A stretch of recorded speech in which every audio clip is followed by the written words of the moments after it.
Welcome everybody here to the top 5 plays of the week from Esports U, Clutch Key helping to bring you those top plays, so let's get things started. In Valorant, it's the Loyola Maryland Greyhounds taking on the Army West Point Black Knights, taken to map number 1 on Icebox, and the Greyhounds winning the pistol round, so it's looking good for them to go up 10-4, but with the Marshal, it's MIB Police from the Black Knights on the case. At the same time, but that opportunity won't be afforded. D-Sung, though, could turn this into a rifle. Potentially more. MIB Police from the Raptors doing work with the Marshal and might even present a greater threat. Jumping down with the classic. Turn into a right-click hero. A Marshal in hand. And MIB Police secures a 4K. Force round be damned. A heroic play from MIB Police, but it would be the Black Knights taking Icebox and winning the series 2-0. Let's go to Rocket League with the St. Lawrence Saints and the Bengals of Buffalo State. Down by 1 in game number 3, and the Bengals are looking for that equalizer in the final minute of the game. Luckily, Jesco decides that, yeah, overtime is probably a good thing going into the last minute. It's hard in order to even think about getting an insurance goal here.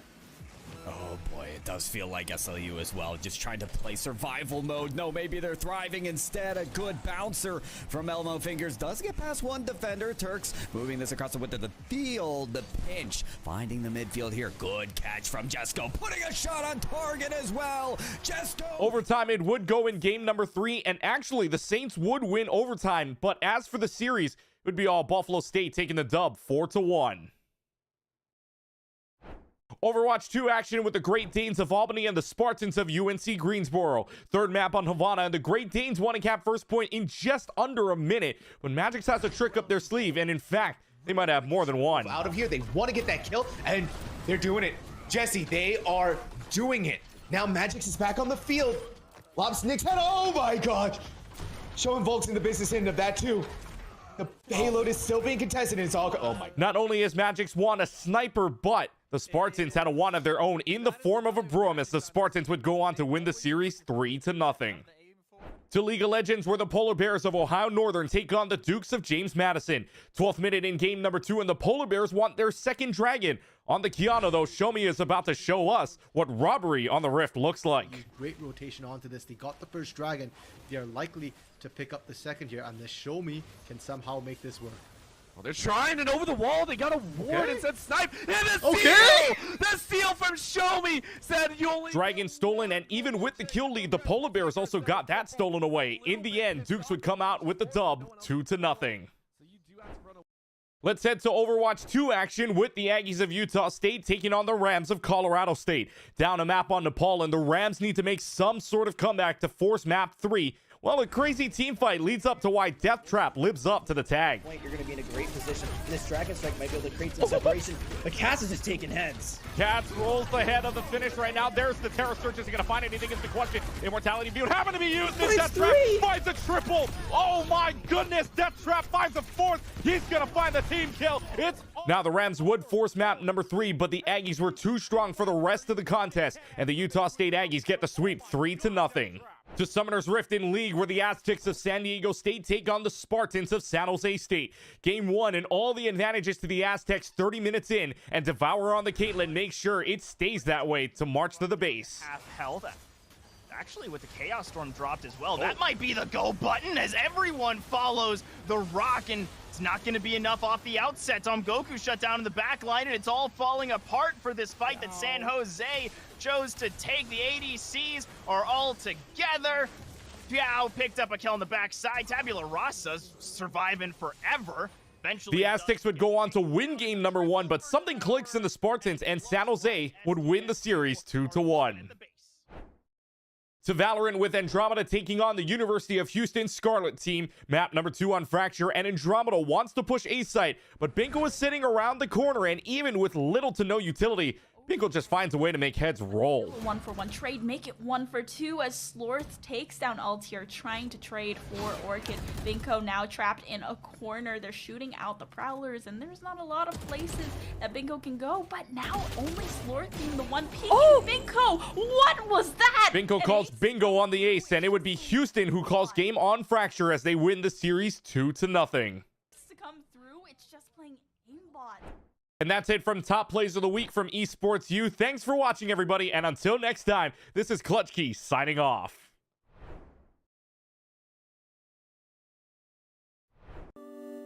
can't say that. I'll get in trouble. There's one for each game, so teams this weekend, somebody's going to have to explain to TSA why they're coming home with an extra trophy. Fine. We're fine. This is going to be great. Why is everybody staring at me? I'm not even doing anything yet. Is it because I'm in a suit? It looks nice. It's new. I'm stressing. I'm stressing. It's all right. We win these. We absolutely win these. I've never seen us lose these. I love him.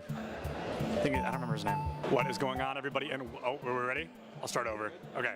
What's going on, everybody? We are here at the Collegiate Esports Commissioners Cup 2022 in Atlanta, Georgia. The players are just now entering the arena for day one. A lot of them had the opportunity to be here yesterday to get jerseys, to get familiar with the area, and to get to know one another. But today, the friendly gloves have to come off, and they are all here. Earlier, I was talking to these guys. This mannequin, when they didn't have anything else set up, I could see it from all the way down there, and I thought it was a person. And I stood there for like 5 minutes, and I was like, why is he standing like that? And I thought it was like a smooth criminal. I thought somebody was giving us like a Michael Jackson impression, and then it was a mannequin. I was really embarrassed.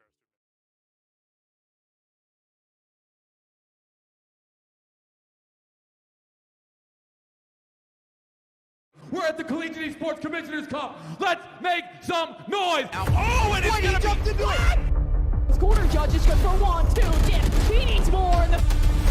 They're doing even more here. You gotta touch the point. Mr. College walks it in. Toy Boy is gonna drop. Knife him. Right out in front. Yeah, 3, 2, 1, running.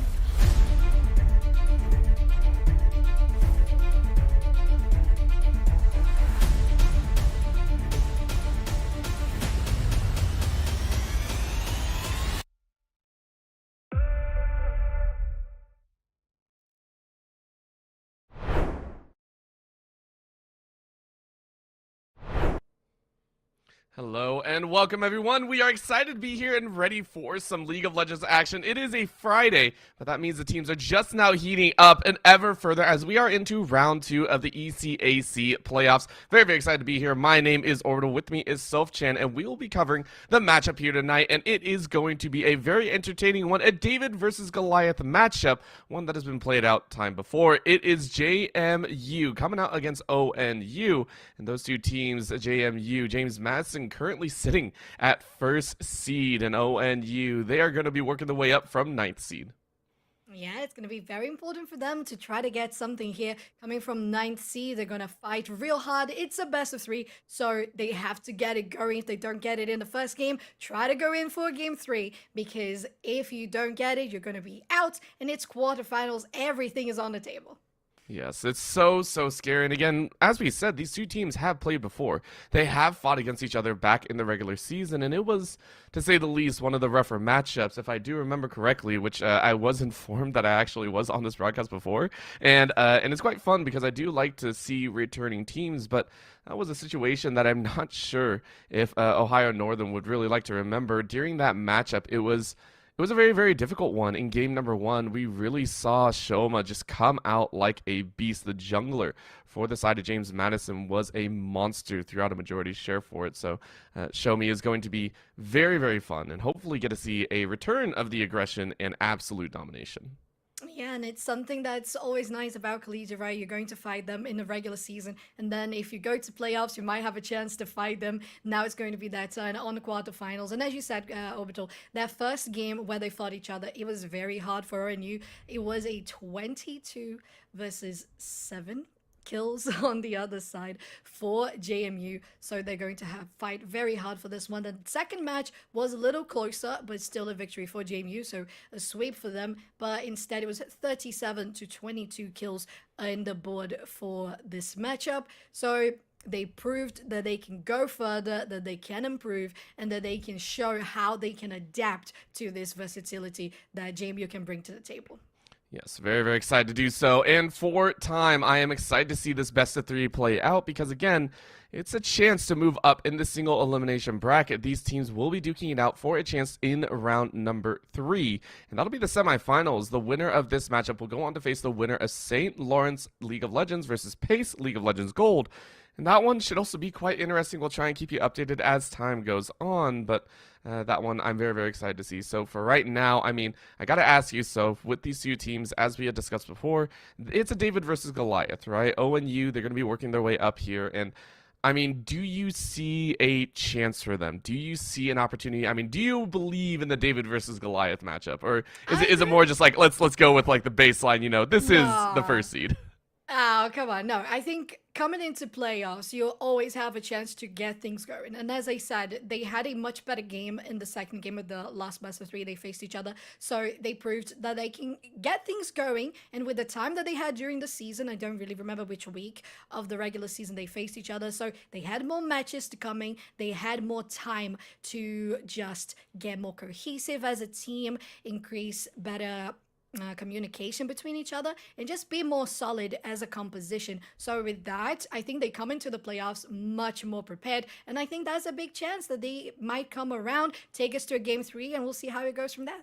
All right, well, we'll have to take eyes and see for ourselves how this one plays out. Again, for the start, ONU will be on the blue side, and they'll be working their way forward through the bans here, whether they decide to go ahead, ban away the jungle, or leave it open. It'll be all up to themselves. For JMU, I'm very, very curious to see where they target. Last time around, it was, I want to say a little bit slower. It was more standard, more meta in terms of what they took away. But you can see here, ONU already targeting that top side. Yeah, they're targeting the top side, and one thing that you mentioned earlier was the pressure that Shomei had in the jungle for JMU when they faced each other. That is something to keep in mind as well. They had that Gragas popping off and then a Kiana. We don't see her that often, but if you get the technicalities and the mechanics behind her, you can really bring such good value to the table. James Madison is going to start that bends with a Yone, so focusing more like middle to top pressure. A Shen as well, so no protection all around the map, no global shielding, and Ohio Northern goes for Darius next, so definitely big focus on top lane. Yep. Focus on top as well as in mid, sending out that Zed ban, which I think is very, very telling. It's the respect, right? You don't see Zed too often either. So this is a challenge a little bit to JMU, just saying, hey, we don't want to deal with these specific champions. We don't want to let the game out of our control. And the Caitlyn ban, JMU going ahead saying, hey, that's the one that we don't want to deal with. And, you know, that leaves open so many priority ADCs. The Xayah that I know you had talked about previously, and there it is locked in, especially with ONU going for the Rakan. And JMU lock in such a stalwart bot lane. Yeah, they do. Interesting that Ohio Northern decided to go for the Rakan. So instead of getting the Xayah for themselves, they said, well, we feel more comfortable with other ADCs on the hands of Reaper, so we're just going to take that Rakan out of the table for the enemy Xayah. They do pick it for James Madison, and with the Lulu, gosh, as you said, really nicely well-rounded bot lane. Yeah, it's one that you're excited for, but this is a great way to tank through it. ONU rocking with that Olaf in the jungle, and that one should be a pain to deal with. Again, with the Lulu, you're so happy about picking it up. You're so happy about getting the slows, the polymorphs, and everything of the sort. You can't polymorph a Ragnarok Olaf, so this is a very straight shot forward. ONU saying, we are going to deal with those slows and with those heals as simply as we know it. But they are going for a defensive ADC, the Ezreal also to come out, and a Kindred. So JMU saying, all right, you want to bring the pain, we'll make sure the pain doesn't go through under a certain threshold. Oh, yeah, definitely. That's going to be a nice defensive pick for James Madison compared to what Ohio Northern just brought with the defensive ADC. So I think it's interesting what they're going for. We're definitely going to expect a heavy AP damage coming in the mid lane for James Madison. They already have that sort of protection from the Lulu and the Kindred, so it's time to get something more aggressive to pair up with the Xayah, something that might apply even more CC, because as you said, the Olaf is going to be unstoppable. Second round of bans that started out, James Madison going for that Wukong and on, so pressure there for the top lane, as we're probably going to see. Wait, interesting. Are they thinking that maybe the Olaf is going to be either jungle or top lane? It's possible. Yeah, I can see the swap, and I think it's appreciated, right? You do just say, hey, look, it's a chance, and the Wukong is enough to disrupt most of the plans that JMU are currently laying down, so you know what, we'll give that sort of benefit of the doubt across the board. What I am looking for is ONU don't really have any extra buffing behind the Olaf. All you see is the Rakan, so I want to see a little bit more dive follow through as well. I want to see ONU lay down some extra forward momentum, because right now JMU have a very scatter composition. The Xayah can get away, the Kindred can stay alive, the Ahri can get away. I want to see more chase. I don't want to see ONU play one-dimensional. Let's see a bit more of that chase come through, or a bit more raw damage as well. And there's that Gragas that people are constantly talking about. You can chase through with the belly slam as well as with the cask. I find that very, very appropriate. Definitely, and coming in with nice AP damage as well. I think that if we had that sort of pressure in the mid lane coming, for example, from an Orianna, I think it could combo well with the Rakan for the shockwave. Maybe a Syndra, I don't think she would combo that well. I think the Orianna would be much more well-rounded in this case. She would be nice and safe in the laning phase as well against the Ahri because she's not going to be... Oh, wait, what? Is this production? Are we all right with this pick? Is this a mistake? Are we good?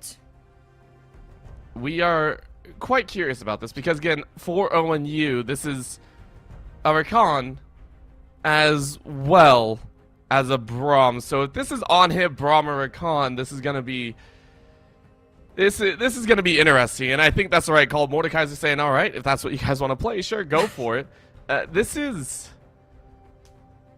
interesting to say the least, right, Orbital? Yeah, I think I'm going to bet that if this is actually the case, I would say Graga's mid, Graga is right. Graga's mid, Olaf jungle, Braum top, and Rakan support. Yes, so I'm gonna take a sip of water. I was not prepared for that. No, I don't think anyone was, and I can kind of understand.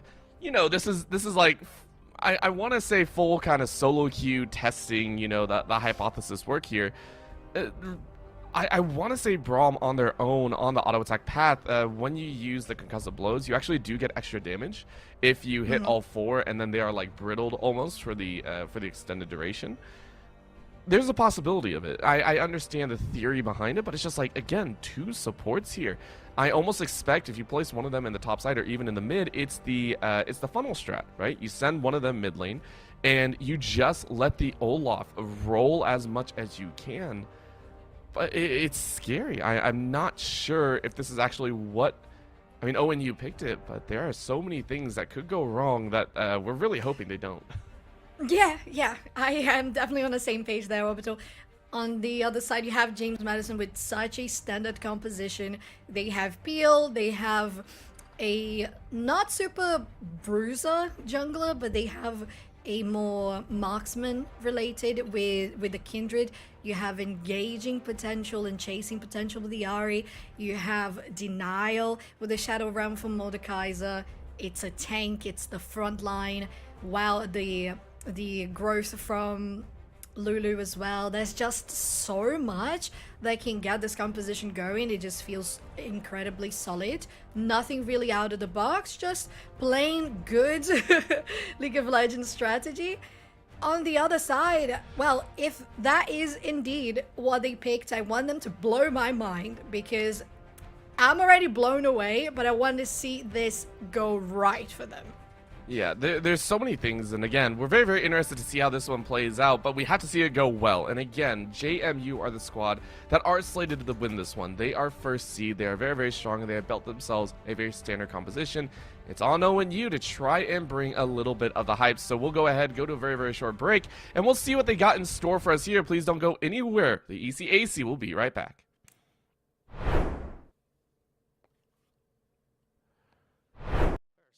Outside. We're going to interview people when they come in. I don't really want to go outside. It looks like it's going to rain, and this suit is new, so... Oh, there's Doc Haskell. Hi, Doc. How are you? He brings a full notebook with him and, like, writes notes down. It was pretty insane. He had it yesterday. He's going to be coming through this metal detector right here. I don't know his name, though, but I recognize his hair. Jen. You're Jen? All right, we're going to interview Jen, who's supporting Kennesaw. I'm going to ask you, like, a couple of very simple questions. Okay. Are we ready? All right, great. College. I really like Georgia College's color scheme. It's just red, white, and blue, I think, but I think they did it in a really clever way. Mineral area wearing hoodies, even though it is 75 degrees outside here in Atlanta, Georgia. Absolute legends. If only Nick could hear you. Nick, come back. If he's over 100 feet away, he can't. You were whispering something, and he started smiling. I'm like, are you whispering? Oh, yeah, because he's got his headphone in if we're close enough, but... Bless you. Gesundheit. Gesundheit again. You're welcome. I'm gonna go find him. Oh, there he is! Oh my!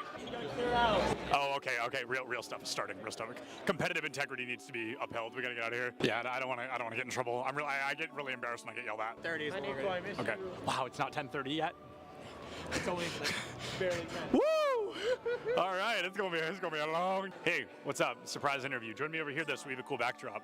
What are we here for? Rocket League. Awesome. I'm not going to ask what school you go to because unless you swapped hoodies, that seems pretty clear. Nope. You know, I got my jersey on with my name on it. Oh, you do? Show us your jersey. Look at John T. Turbo here. Yeah, That's not his name. I just keep calling him that. Yeah. His name is John, but My name is John Turbesi. Yeah, That's not John T. Turbo. Yeah, I get the message that I'm going to Nebraska where I met you. Oh, that's so crazy. So context, if we're probably never going to use this, but I want to talk about it. Turbo and I met at a LAN like over a year ago. That's so crazy. What is going on, everybody, and welcome back to the Collegiate Esports Commissioner's Cup. I am Sebdolence, joined by a man I have interviewed probably well over 10 times. It's going to be my good friend Neb, here from Bay State Overwatch team. Neb looked at me before he started his last series, and he said, "We are not dropping a map for the rest of the day." And so far, he has lived up to that title. But Neb, is there anybody you're thinking, we've got to get them out of the way, we've got to take them down?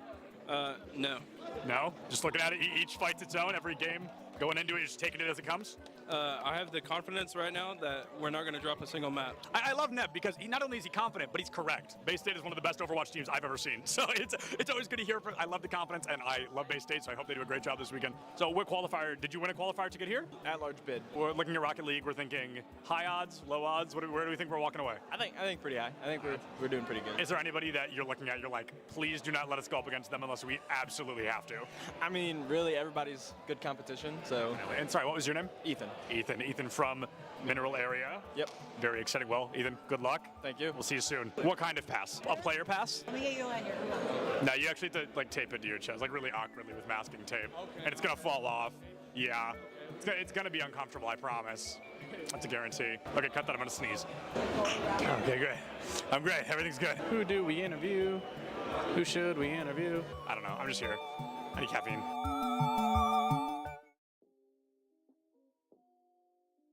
What is going on, everybody, and welcome to the ECAC Top Plays of the Week. I am Sebdolence, and I'm super excited to walk through these with you so you can see all of the great moments we are getting out of collegiate esports. One of my favorite things about these seasons is as they go on, as the years continue to pass, the skill ceiling just gets higher and higher, and the teams get better and better. Starting things off in week 1 and 2, these teams came out the gate swinging. Let's take a look at what they were ready to bring out in these early weeks. Valorant is a game all about risk versus reward, and Sin from NYIT wanted to show us just how much he was willing to risk to get that great reward of a round win. Sort of force to pop off, maybe get a little bit more sniper play, but these direct, tight angles make it tough. You have Axorus that actually gets a wallbang headshot onto Prime. Oh, that timing on the paranoia works so well. Yo, give it up for the Util, bro. Sin's gonna pick up 3 into the site. It's a lurk on its way from the chamber, but unless you're going to spam through this box, you're not getting anything done, and Panda won't even let him get that far. Super Smash Bros. Ultimate is a game that can be decided in milliseconds, and Waka, one of the best players from SUNY Canton A Squad, wanted to show us just what they can do with only a second and a single stock on the board. Cena, Sledge option going to be charging forward smash, going a little early. They're not quite getting what you want. Drop shield after first hit, and Pin getting hit by the kick. High percent. There is the stun into Claw. That clock has been charged for a lot longer. Oh my goodness, that's a forwarder into stage with the stage spike and then upping immediately after. What a sick. 1 point in Rocket League can never make a team feel comfortable, but Driftsy wanted to show us that not only was he going to pick the pace up, but he wasn't going to let his team down. Defensive test with flying colors, though they couldn't get out, and that is the important part at the moment. Clears a must for UA, and it's just not in the cards at the moment. Dripsy! Dripsy connects off the backboard! What a shot! I watched it unfold slowly! You stopped speaking at just the right moment. Valorant is often called a team-based shooter, but sometimes it can't just be about the team. Sometimes you gotta have those hero plays. Spec wanted to spray and pray and was actually able to save the... And we are back and ready to go, and you know what? It's game 1. Have fun with it. Tango Charlie is on the Braum in the mid lane. We were dancing around with what this could be. I thought it was going to be funnel, but it is on it. Nope. Yes. Okay. It's exactly what I thought. Thank you so much. I said a possible funnel with the Recon mid. I'll take that. Nicely done. We love some predictions getting realized here. Nice. Okay, are they going to engage? There's no vision. We'll see if that's going to be the case. Zerny. Alright, they get to escape here. They're going to take some damage. No. That's just going to whiff away. But still, Nice, making some pressure. ONU starting now as the 9th seed, so it's good for them to at least show some confidence around.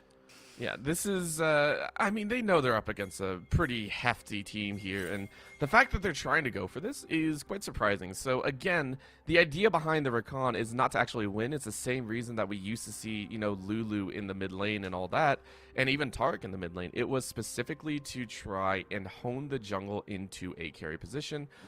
With this lock-in, unless Creature is just saying we will win, unless Creature is saying this Recon mid is OP with the AP, expect Olaf to be playing around that mid lane. Expect Football to be sitting in that mid lane, centered on the quarterback pretty much, and that's all it's going to be. And for Sightless is probably going to have a fantastic time. I mean, funnel strats, they only really work if you fall for it, so I expect Ari to have a pretty delectable time and be able to power through and become a monster. Yeah, on the map we have 2 wards already that are scouting around the area for the JMU jungle. So no vision whatsoever from the blue side. They are definitely in the dark. No idea where the opponent jungler is going to be. Bot lane, just as usual, fighting here for the level 2. Football might be going for this steal, but as I said, there is vision, so at least they're going to know about it. It's probably going to be a counter steal from JMU going into ONU's blue buff. Yep, it's going to be a little bit of vertical jungling unless Shomi feels like they can't do anything about it, but it's a great start. Again, as in Olaf, you do want to be putting on the pressure, so I expect a little bit of a clear and maybe a jump down because, especially with the pinch coming in here, Football might be in a rough position. Yeah, they might. The bot lane and the mid lane are coming in, and there's going to be a massive collapse. First blood for the ADC. Perfect outcome for JMU. Oh, they're gonna keep on stunning here. They have the slow from the Lulu coming as well, and Reaper falling down on health. They're gonna have to pop all that pots. They're just out of it now. No, they're gonna be thirsty. This is now devastation for the side of ONU because this is actually twofold, right? Number one of your big carries, the whole reason that you're playing kind of Recon mid is going to be that Olaf. It is now taken down. You are now behind by a fair bit. Not only that, another carry that you were hoping to have in that bot side, and Reaper is now being punished for that invade by the Olaf. Football granting double bus over to Zorni. That's not good, right? Reaper and Tango Charlie do not have any control over the spot side. That's Zaya, a champion that we know very well to be a carry threat, now has free roam and free lane to gather power, to gather items, to gather gold. Expect a fairly large deficit in that bot side that Reaper and Tango Charlie will not be able to deal with.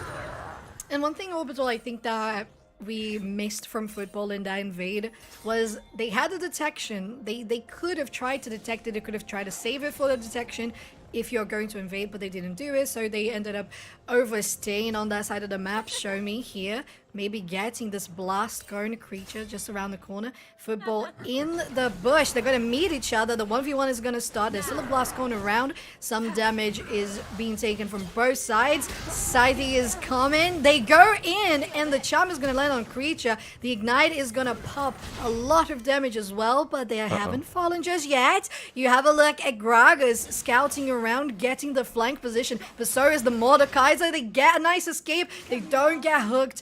And the charm is not going to land either. Pursuit hasn't finished though. Show Me is going in, but so is the belly slam here from Gragas. They fall instead, and the Kindred over the wall is going to still keep healthy. We'll see if they're going to try to get something for a dive, and they do. Massive damage on Gragas, but still not enough to take it. At the end of the day, still successful for JMU. GMU are ruling right now. Remember, they did that all off on the wrong side of the map. For them, it was just free real estate. It was free money for them to be able to pull that off. And Shomi has yet to back as well. With the kill and assist under the belt, 20, so that is 5 camps, I believe, in their pocket as well. They'll have plenty to work with, right? You can see it right there, even taking the futures market to gather up even more. So you're ready to rock right with the Noon Quiver. Your clear is going to be that much faster, and Football is going to be set ever further behind because that is now 2 deaths that you have eaten up. You are going to be able to get back out on the Rift a little bit faster, but still, it is painful. You will not be able to tango with JMU at all, and because of that, you are relegated to just lane ganks. Yes, they're going for a lane gank right now. They don't have vision. JMU in this bot lane. Reaper trying to freeze the lane. but maybe they got a little suspicious about it. They're not pushing any forward. Oh, now they do. The moment has arrived, and the stun is going to get the Lulu in place. Football trying to get them down, but Reaper is just going to be one auto attack away. They managed to get another stun, but they haven't finished anyone down yet. It's going to be the first blood here for the Olaf on the Xayah. Very nicely done. They land that one to slow the Kindred down once more, and they might be able to escape, and they do. What a turnaround here for ONU, Orbital. That was one of the hardest forces I've seen happen on a gank, and then a little bit of greed coming out of Zorni. It was well played. ONU, they knew that they had some potential. That's why they picked up the Braum, and they go for it. Well played, and then playing off of the greed, right? Zorni does fall just trying to go for that final kill. But I think the damage is still done, right? You take a look at the difference of the ADCs. It is Football that is still the only one gaining a lot of momentum out of this. And the plates are already down. So with that kill on the bot side, JMU, they aren't fully threatened. But it is a right step for the side of ONU if they can continue walking forward. Of course, this is another problem. Speaking of walking forward, there we go, Creature. Oh, nice! They get the help there from Football to get away with a shield, but they're still pretty much surrounded here in that jungle. Tango Charlie is, well, they don't get there in time. They're gonna get some help for Creature, but the Olaf has already fallen. They used the blast cone, but GMU has all the control over the blue side jungle. This is a problem. Again, for the side of JMU, they are pushing the pace of this game. They are pushing forward. They're saying, okay, we know we're strong. We know that we're stronger at this point in the game. And ONU can't do anything about it. So we're going to keep gathering up extra information. We're going to gather all the extra buffs. And we're going to completely stifle Football out. Take a look at the CS differential, right? You're about 4 camps behind on Football. Show Me is in complete control here, and that will continue bleeding over. The plates aren't even down. There are only 2 plates down, or just 1 plate down on the side of ONU side, but they have no control. When you still have all your outers up, when you still have all of your towers up, and the opponent can run in and out of your jungle like that, it's unfortunately a very lost cause. You have to be in damage control mode. Yeah, and the mental behind it as well for GMU is amazing because they know that they can do that, so they're not taking even any seconds to just go and do Drake, because you don't really need to do it that early into the game. You can just assert the presence in your enemy's jungle and get things going from there. Just, you have your enemy in 20, yeah, there you go. 20 CS behind, which is going to be massive. 3 deaths for the Olaf 2. And that is just going to slow down the rest of all the lanes, isn't it? It is, and with an Infernal Drake on the field as well, you were really, really hoping to get that early dragon, right? Olaf, one of the best at early dragons, but if you're not able to, it's just, it's kind of lost there, and you can see the fight coming in here. Even with the Spirit Rush, probably should be fine. Oh, yeah, they're gonna go in on the Ahri instead. Oh, the comeback. Okay, they get a nice dodge on it, so the true damage is not going to land. So the assist from Creature was definitely enough. Okay, I saw a little step back here. I was a little worried for Football, but they managed to escape. Nicely done. I think that even though there is so much pressure from GMU, ONU still keeping some confidence and at least acknowledgement of what's happening in the map. Again, it's one of those handed kills, though, right? Sightless was out. Sightless could have easily gotten out there, but decided to try and fight back. And we did see the power of the Olaf or Khan that ONU are hoping to show us here. They are hoping to play off of those heals, off of those knockups, off of those taunts and charms. It's a very real possibility, but they need about 3 or 4 more kills like that before they can start feeling confident in those takes, right? Because you got the kill, and yet you lose out on the dragon. Upcoming is now the mountain. That's going to be really, really nice to try and play on. And now DDD on this top side is getting some bully power down a motor. Yes, they are. You would expect the Gragas to be doing well, dealing some damage with the cast, but so far, nothing really happening. They're going to be going for a Herald instead. The jungler and the support, so Tango Charlie very far away from their hometown. They're going to get the first concussive strike onto Sightless. There's going to be another one. They flash, and the forced flash is going to be massive for ONU because on the hands of that mid laner. Well, you have the jungler coming in. Is it a steal? No way, you got it. Okay, they've got, wait. They picked it up. It is ONU, they picked it up, and now it's a fight to break out from here. JMU gonna roll out because DDD won on the top side. It is now scurrying for safety. Sightless with the Spirit Rush is gonna try and take their way in. But But it was a 1v1 in the top side that DDD won, and now it's Olaf going down, and Creature stuck trying to just get out of that jungle route. Now they have to use their ulti to get out, and again, JMU just has all the control over the side of the jungle. They can't do anything. At least they guarantee the Herald for themselves, so Football might be able to apply some pressure on other lanes. They're still pushing pretty harshly here. JMU in the mid lane. The assist from Brom is gonna get there. They might even get the final hit to stun, and they do it, but once again, there is no damage. The rest of the team has arrived. It's gonna be Olaf trying to do something. They're gonna go on the Kindred. They're kiting them away. The Olaf is gonna die instead. The damage from the Wolf is going to be enough, but the True Shot Barrage instead is not enough to take Show Me down. And at this point, ONU realized their backs are up against the wall. You saw Creature and Tango trying to go for that fight. They tried to pick it out as nicely as possible, but it just doesn't work there. So now it is full-on damage control. Football, you can see it. CS out the window. You don't care about that. You aren't going to get the camps as nicely as you would like. You are now down 10 camps against the likes of Show Me. So at this point, it really is just try and get anything that you can. Playing around this mid lane, kind of rushing forward. I like the idea. I like the idea that ONU are coming up with. There are better champions for it, I think. But, of course, we're going to wait and see. Football, even through all the deaths, still has the 2 kills for the team. So, hey, maybe you get to expand upon that here coming into the mid game. Yeah, we sure hope so that happens for ONU.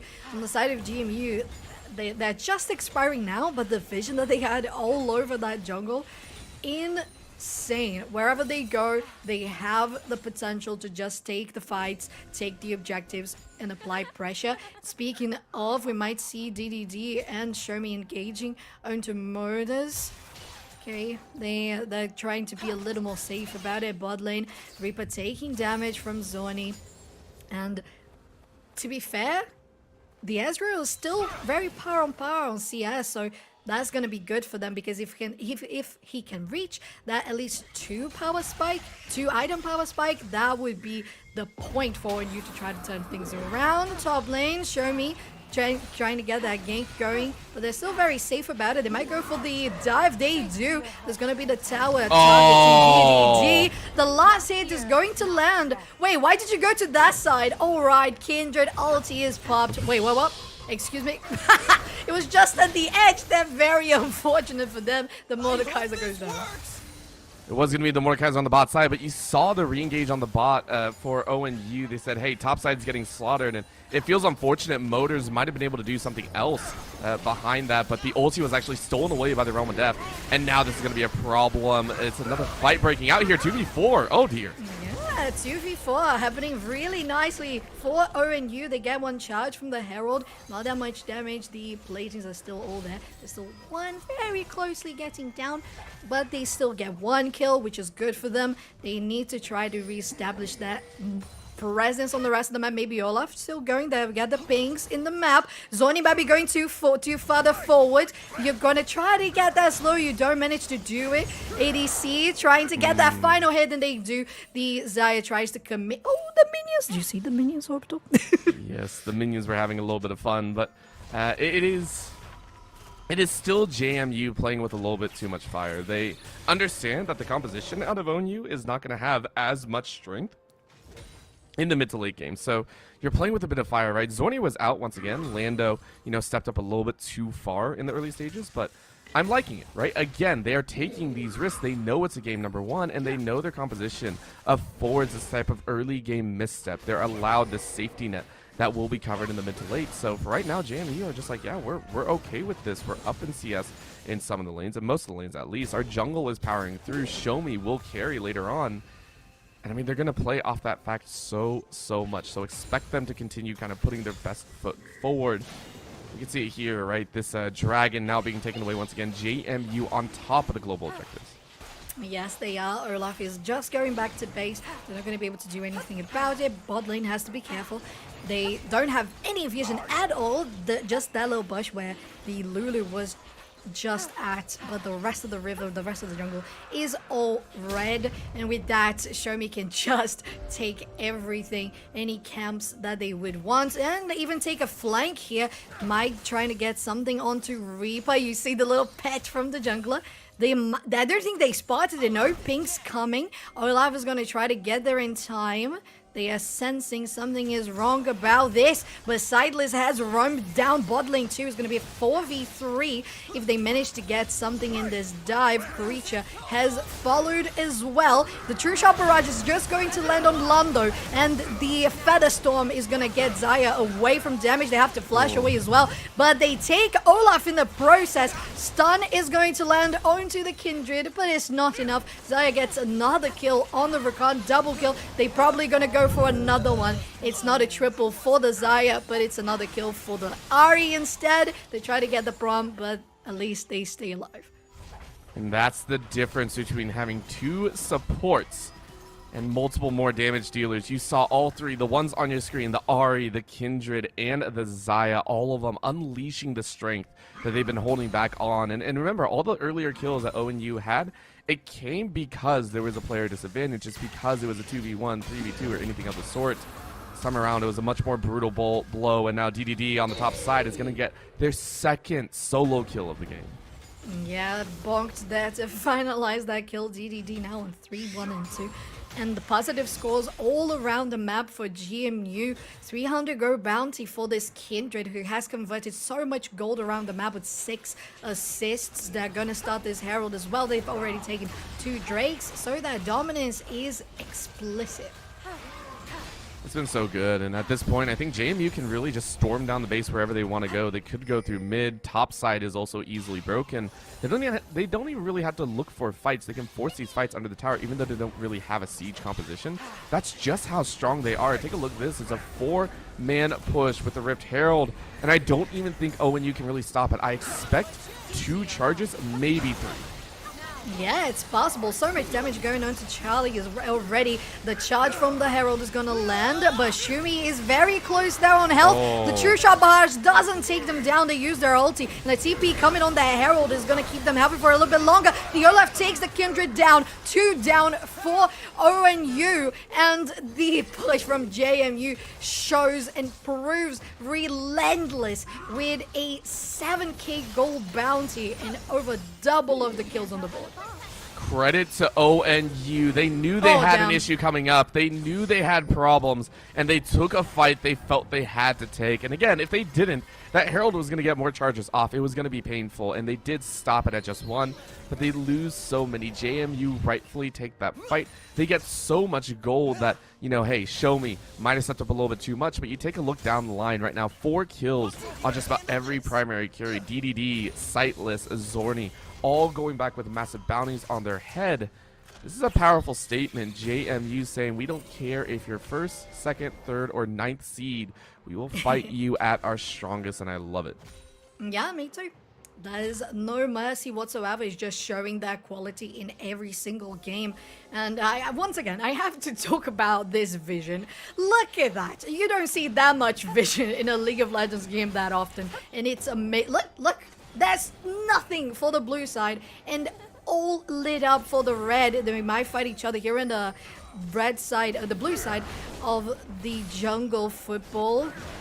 Okay, Tango is going to be the one to try to get something going. The football is taking damage instead. They go unstoppable. The Braum goes in front of them, so that's going to be a lot of damage eaten by the tank creature.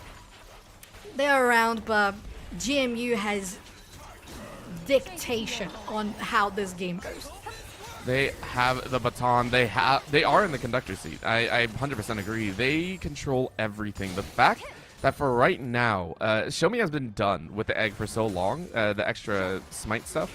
It's been done for so long. Currently has 160 CS behind him. Football is still sitting on 4 more camps. They do not have the 900 smite, which means all global objectives are currently in control of Shomi. That's how far they are. It's a 3-level lead as well, so Shomi just saying this is all ours. You will not have any sort of value. You'll have to fight your way through your bear teeth. I love it. They are waiting around for this dragon again. It is a cloud dragon, so, you know, not the most impactful in the world, but it's really just putting yourself on soul point while the Ahri is getting free farm on the other side. It's a very, very stifling, it's a suffocating tactic that JMU are laying down, and it's very clinical. This is by far one of those moments where you're just like, okay, you knew ONU were going to try and pull something out, so JMU just play it by the book. Every single piece of the map will be under their control. Yeah, the puzzle is completed for GMU. They know exactly how to play it. We have the rotation coming from ONU to the Baron side, but they definitely don't have enough damage to try to do something. Just scouting around the area, trying to get some vision, but it's going to be taken out in return immediately by GMU, and even enticing them to take the Baron themselves. The rest of the team is on the other side. Rakan is on the other side. He has a TP, so does the Gragas. So even if they tried, well, it would have to be that snap of the true shot barrage, but it's not going to happen. Red team has slain Baron Nashor, and they're going to go for a fight. Damage going on to Tango Charlie. TP on the ward in the back line. They're going to try to go on Reaper. Nice dash away. DDD taking damage. Might be taken down, but the shield is enough to keep them going. Reaper has to flash away. They missed the W, and that's not going to be a kill. The comeback in the flank from Sightless is going to finish the deal. The Ignite pops. The ulti comes in, and all the resets for the Ahri with a double kill in her hands. And an ace. I love it. It's clean. It is very straightforward League of Legends action, right? JMU were not fazed by the early kills at all. They stood firm, they stood strong, and they said, we are going to play our own game. And I love it. It's only 22 minutes into the game. JMU are already knocking on the doors, and I don't think there is anything that can be done on the back end. So these towers are just going to fall, and ONU have one last chance. Yeah, they just have one last chance. The burst towers are going to be taken down. They have to force here. You have the Kindred ulti being popped already. They're going to have the healing coming through, but when you have the GMU team so focused on a win, they're not gonna go for the bait of a team fight. They will take down the Nexus. It was so good and so clean, and once again it came from that jungle. Show Me was in control for the entirety of the time. There was not a point where I sat there and said Show Me's not in control. Yes, bot lane got a little bit out. You know, we did see the Xayah and Lulu get a little bit cheeky at points, but other than that, it was very clean. And I'm taking a look at this. Soph, is there going to be any change for ONU? What did you think of the double support composition? I am going to be honest. I think, as you said, that if they were going for something similar, they could have picked different champions. At this point, considering how aggressive GMU can be and how clean and aggressive they can be, because sometimes aggression can lead into a little bit of overconfidence and just being premature on decisions. That's not what GMU brought to the table. So ONU knows that now, again, because they have fought each other in the past because of regular season. They have to come up with something different, I would say, this time around, because even if they were going for funneling, you don't have the damage to back it up. And we've seen these a couple of times in collegiate. You have to know that someone has to deal the damage. And if you were just expecting the Ezreal to deal the damage, the enemy's not going to let the game run for that long for the Ezreal to deal damage. That's fair. So we'll see if ONU have any sort of answer. We'll be right back with some more ECAC action as JMU look to move on to the semifinals. Don't go anywhere. SVSU tying up the series 7-7. Hard B push here. 2 Omen smokes coming out. One. Oh, Spec just finds 3. What? Straight through the smoke. Oh, one Spec. That's not legal, man. That's not legal. This is match day 2 of the ECAC league. You can't be doing that right now. Spec just goes with the call.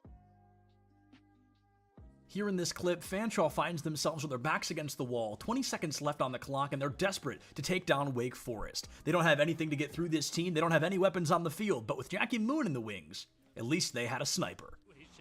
Apparently. Guys gonna believe all the shots. Oh, a sniper! Jackie Moon from about midway through. What a shot right here from Jackie. Wow, good eye sniper. Yes, sir. Jackie Moon puts us on the right side. A little bit more to the left. This one would have been...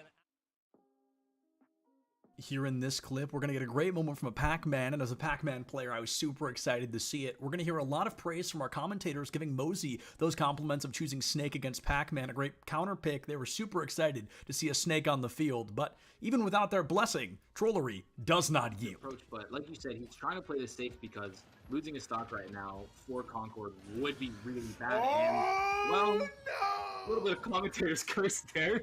We kind of willed that one into existence. Oh, man. Oh my goodness! What? Now I know what you're thinking. Oh, Septilence, how could that be all we got from weeks number 1 and 2? Please tell me there's more. If you like what you saw, you've got to go check out ECAC Esports on all social media platforms. Please see what they're bringing to the table. It is great collegiate esports week after week. And on the bright side, folks, this is just the beginning. We've got the whole rest of what is guaranteed to be a great season ahead of us. Thank you so much for joining me for this recap, and I'll see you on the next one.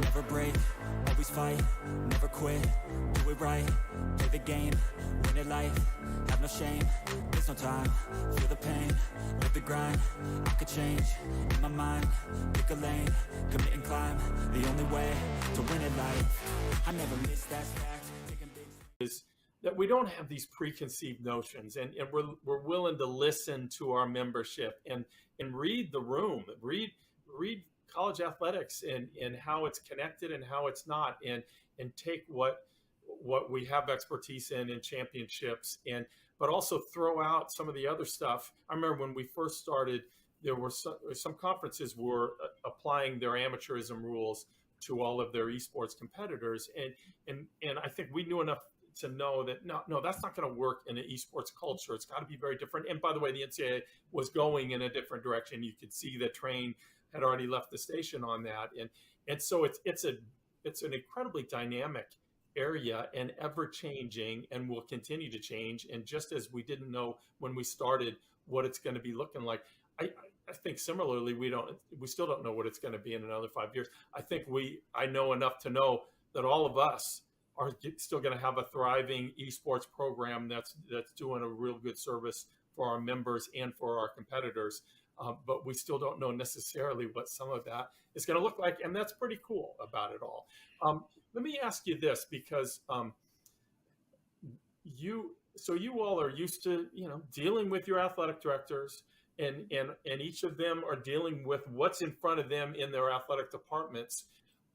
My guess is at least some of your schools are that this is not necessarily operating within the athletic department. And can you talk about how you navigate that in a conference office, and maybe the best way to handle that, or do you have preferences? Do you try to steer them one way or the other? And just talk a little bit about that, if you don't mind.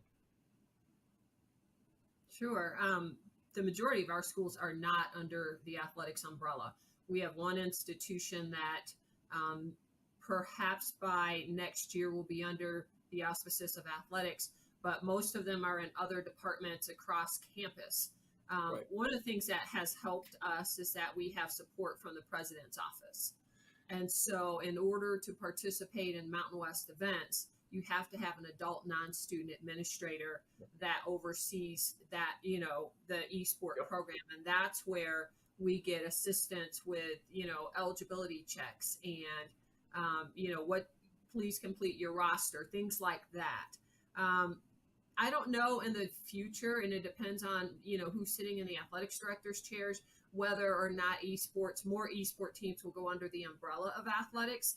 And I'm kind of indifferent in terms of whether it should, because I don't want esports to go down the road that some conventional sports have gone down with the NCAA.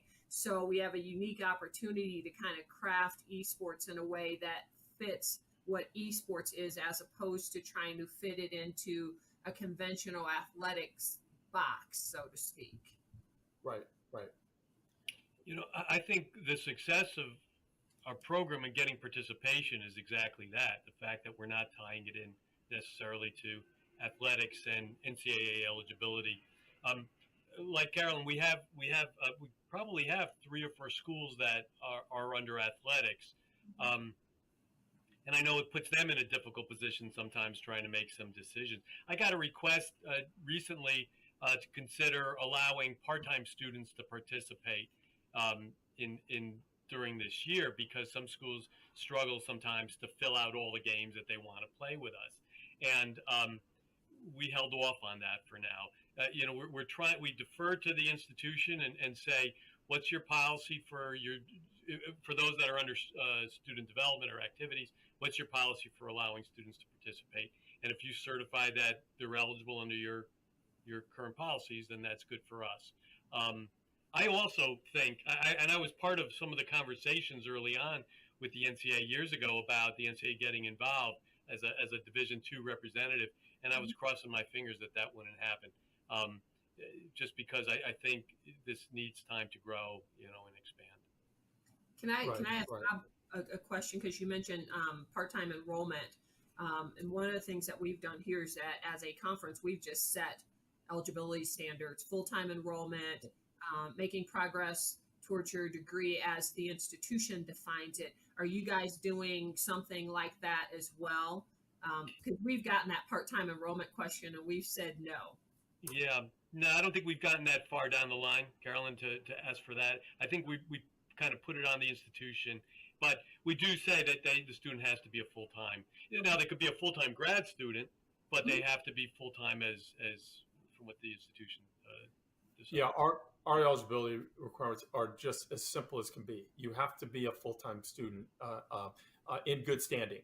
Yes. And after that, and that's about it. Now I think we wanted as few impediments to getting this thing rolling as possible in the outset. I do think as schools get more competitive, they will start to distrust one another, and that's why we have this 500-page NCAA manual, because schools distrust one another. But we're not there yet. You know, right now there's still a collective. Let's move this forward, and the fact that the NCAA is not administering it, I think, is really helpful to the growth of it all. And yes, we allow grad students. We don't even have a 4 or 5 year clock. If you are full-time enrolled for 10 years in good standing, you can do, and why not? Why would we not say that that's okay? Now, eventually, like I said, we may change our minds if the schools require it. They say, no, this is crazy. Look what they're doing over there. We don't like, you know, but I think we're still a long way from that. Alex, do you have anything? Yeah, I mean, I echo everything that really Carolyn has said. You know, you're gonna have to forgive me. What was the original question? It's been a minute. I know. I'm sorry. Well, just kind of what you set out to do, and then what maybe the realities of it all. And we are back, ready to go with game number 2. It is ONU versus JMU, and these two teams tangled in game number 1, with JMU coming out with a fairly solid win. It was clinical, it was clean, it was precise, and they did some work. ONU, though, they're going to bring in some interesting members here coming in for this game number 2. Yes, they are. A little difference here in the roster, but still is going to be a banger of a matchup once again. I think the most impressive thing that ONU brought to the table last match was the draft. It was innovative, fell a little short in execution. It happens. GMU, as you said, super clinical. They didn't let ONU take any advantage on that composition this time around. We hope to see something different because of this change in the roster from ONU, and I am very interested in what's going to come out to the Rift. Yeah, this is gonna be some questions, right? Because we saw ONU try and run a double support composition. You try and run that you try and run that recon in the mid lane. It's very, very kind of nice, but at the same time, go ahead, take a look on the right side of your screen. The Ohio Northern are on the red side this time. And there's a lot of new faces. They have actually gone ahead and had a full roster substitution here. So Ohio Northern bringing in 5 fresh faces. Yes. From the team they had subbed out here, they are coming in strong, potentially with very different gameplay, a style that's gonna differ a lot from what we saw in the first game. We see some differences coming through already with the bans. It's gonna be an Affiliates ban for James Madison, so considering that was not even near what we saw in the last game, James Madison very aware of how these substitutions are going to affect the matchup. Yep, it's a very, very hard target on this bot side. Double ADC, I wouldn't be surprised to see a Zeri ban as well. Zeri is very fun, and I mean, James Madison, Zorni played a very, very nice Zaya. So you can go ahead and grab that one. You basically lock out, and there it is. Ohio Northern know it as well, so you ban out a third. Fourth one, like I said, I would like to see the Zeri ban. If not, it could go into, I want to say a Varus. Varus would also be a nice contested ban to have as well, but I wouldn't put it past James Madison. This is a whole squad, so to give a little bit of insight, Ohio Northern, a lot of these players are a little bit higher skilled than the previous rosters, so it's a lot of question marks for JMU to kind of go through, and so instead of another ADC ban, they go for the Victor, which is against Kato, a very solid one to go for. Yeah, definitely. You take out solid damage, as you said, the potential of zoning, CC that the Victor can apply, and just the amount of crazy pushing that you can have mid stages with the Victor. They finish up Ohio Northern with the Lulu ban, and we're gonna go already to the table for the picks, and Kindred might be the first one for James Madison. They had the Kindred in the last game, worked out amazing, so just run it back. It's nice to have, and yes, run it back, but as a blind pick, it does worry me. Kindred, yes, is a solid pick in terms of damage output, but it leaves itself very vulnerable. Again, any knockbacks are pretty rough against it, and the burn here, this is actually very, very appropriate. And Udyr is one of the few picks that I would give a lot of credence to. It mid to late game, unless the Kindred is fed, the burn's going to be way more than a Kindred can deal with. That Udyr will run circles around you, and it will be a problem, so we're going to have to wait and see if that is actually a jungle Udyr or not, but it's a solid pickup. And now Ohio Northern get to decide what do they want to go for next. They're picking just a lot of bullies here. If the Gangplank is also locked in, there's not much that can deal against it. Yeah, as you said, bullies all around the board. You have the Udyr countering the Kindred in the top lane. You're going to have the barrels from the Gangplank just getting that zoning coming from James Madison. Yes. And it feels like they know that might be the playstyle, given that they did ban the Victor first hand. We have Milio coming to the board, very fun, one of the most recent champions coming to the board. A cutie patootie he is, with the little fire friends, and paired up with the Jinx we talked on backstage. It goes bonkers. Yeah, it's going to be a very, very powerful one. And again, this Milio is twofold, right? Just like we saw in game number 1, where ONU were trying to enable a certain character. It was trying to enable the Olaf. It's appropriate to say the Milio is trying to enable 2 on the back end. So again, that does allow for both the Jinx and the Kindred to have massive damage control. But that Blitzcrank is going to be that stalwart defense against Ohio Northern, drafting a very pick-and-roll composition here. It is slaughter one member at a time and do that over and over again until James Madison is completely dismembered. Yeah, you have the Blitzcrank just dismantling the composition for James Madison if they get the nice hook, the right hook on the carries. We're gonna go for the second round of bans. James Madison starting out with a Syndra, one champion that we did mention would work well. I think I mentioned an Orianna as well that would be good. In the last matchup we had, who was the jungler again? With the Olaf, with the Rakan, it would do well, but we saw it was all different from what we expected with the double support. We're finishing up Ohio Northern with the Darius and Jace very top, heavily focused, and the Silas for the mid lane ban for James Madison. Yeah, this is 2 very contradicting styles. Ohio Northern saying top lane is our priority, so I wouldn't be too outside grabbing an Orianna right now, as you were saying, or a very simple lock-in here. Just go ahead and get Kato a setup. And then my brain also realized that we don't have an ADC. So this is the other side of it. So hey, go ahead, grab that ADC, and it's just all power here. James Madison, they're going up against a team that, if given a single shred of gold, they will go ham with it, and I like this. I like this call. This is the Malphite. If you do lock it in, it goes against the Draven and the GP quite well. It will fall to the GP a little bit. GP actually enjoys this matchup in terms of the bullying effect, but in the mid to late game, it's going to be powerful. Yes, do it. The Wombo in front. Please go ahead and lock this one in, James Madison. Please, JMU, give me that damage. Yeah, they're really stacking on stacking here for James Madison. And one thing that you mentioned was in regards to the zoning power and just GP having a good time against the Malphite in the mid stages. Am I mistaken in saying that GP does take percentage of HP in damage, so that would be good against the Malphite? I think there's something about that, or maybe I'm just very wrong. Who knows?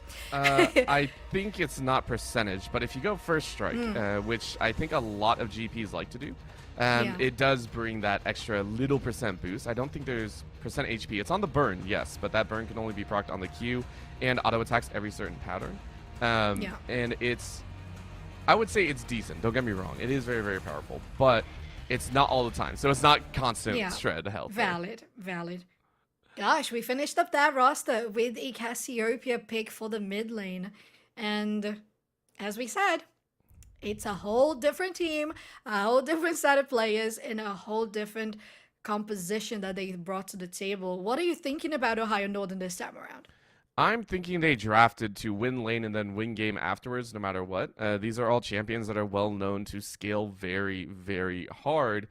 And they're also considered lane bullies, right? You take a look at the bot side, which is one that we saw be the closest in game number 1. Now it's been upgraded, right? If you have a Blitzcrank and Draven, a single kill now swings in favor of that opponent. It swings in favor of Ohio Northern. And then in the mid lane, right, Diana was blind picked. The Cassiopeia negates just about everything that the Diana wants to do. The Miasma is enough to slow him down. The Petrifying Gaze is going to stop Show Me and Sightless. So it's a great pickup on the counter pick engage. Aggression and Widerum. We saw the Udyr get locked in. It was one of the first ones. It was a counter pick there. Being run ragged around the map, expect it to not be caught, and expect a big prayer of, hey, the Kindred is big enough, the Jinx is big enough to actually shred through the Udyr as he burns your backline. So right now, every single pick on the side of ONU feels like the perfect bullying mechanic that will take JMU down a notch. It really does. KO positioning very aggressively here. Baiting out, we have ONU squad in the fog of war. Nobody has been spotted so far. Are they going to leave a ward? Yes, they have. It's going to be just a ward for the blue side. Now, GMU on the blue side, ONU on the red. They're still advancing here, but they're going to get spotted. So, nothing should come out of it much. And comparison might be just a deep ward scenario. Maybe they're going to commit and they're going to go for a counter invade. We'll see how GMU is going to respond to this. I don't think they're going to respond at all. I mean, they don't want to force it, and they can't, right? Their composition doesn't allow for any sort of really engage outside of Sightless and DDD, and that's only at level 6. So don't expect them to be going in. Don't expect them to be going hard.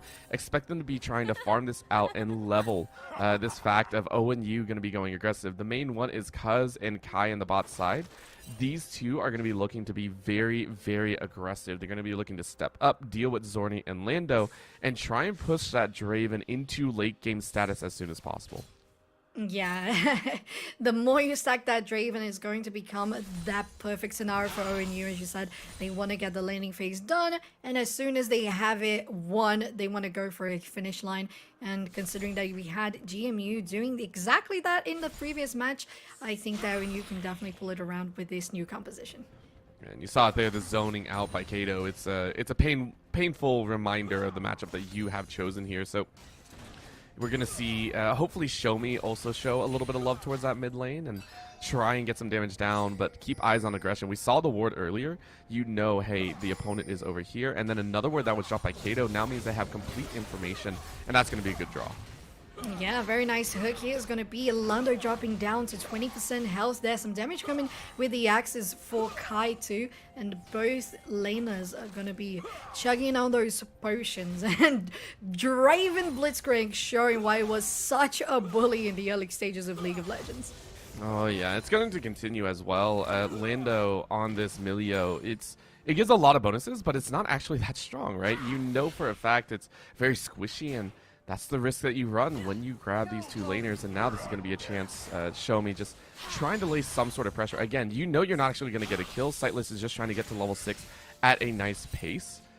But for right now, it's just, you know, trying to slow down this slow burn of the gold. We're going to see this increase of gold jump out. But look at this, Sightless going in.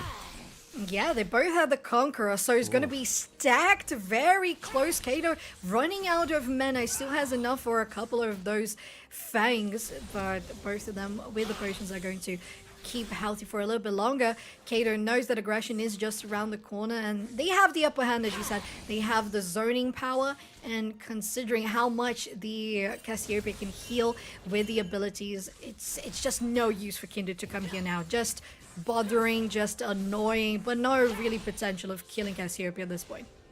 Nope, it's again just force the Cassiopeia out of lane, especially trying to get them on a bad recall timer. Sightless has the TP over Kato, so that's really, really nice. But this is where it is on the bot side.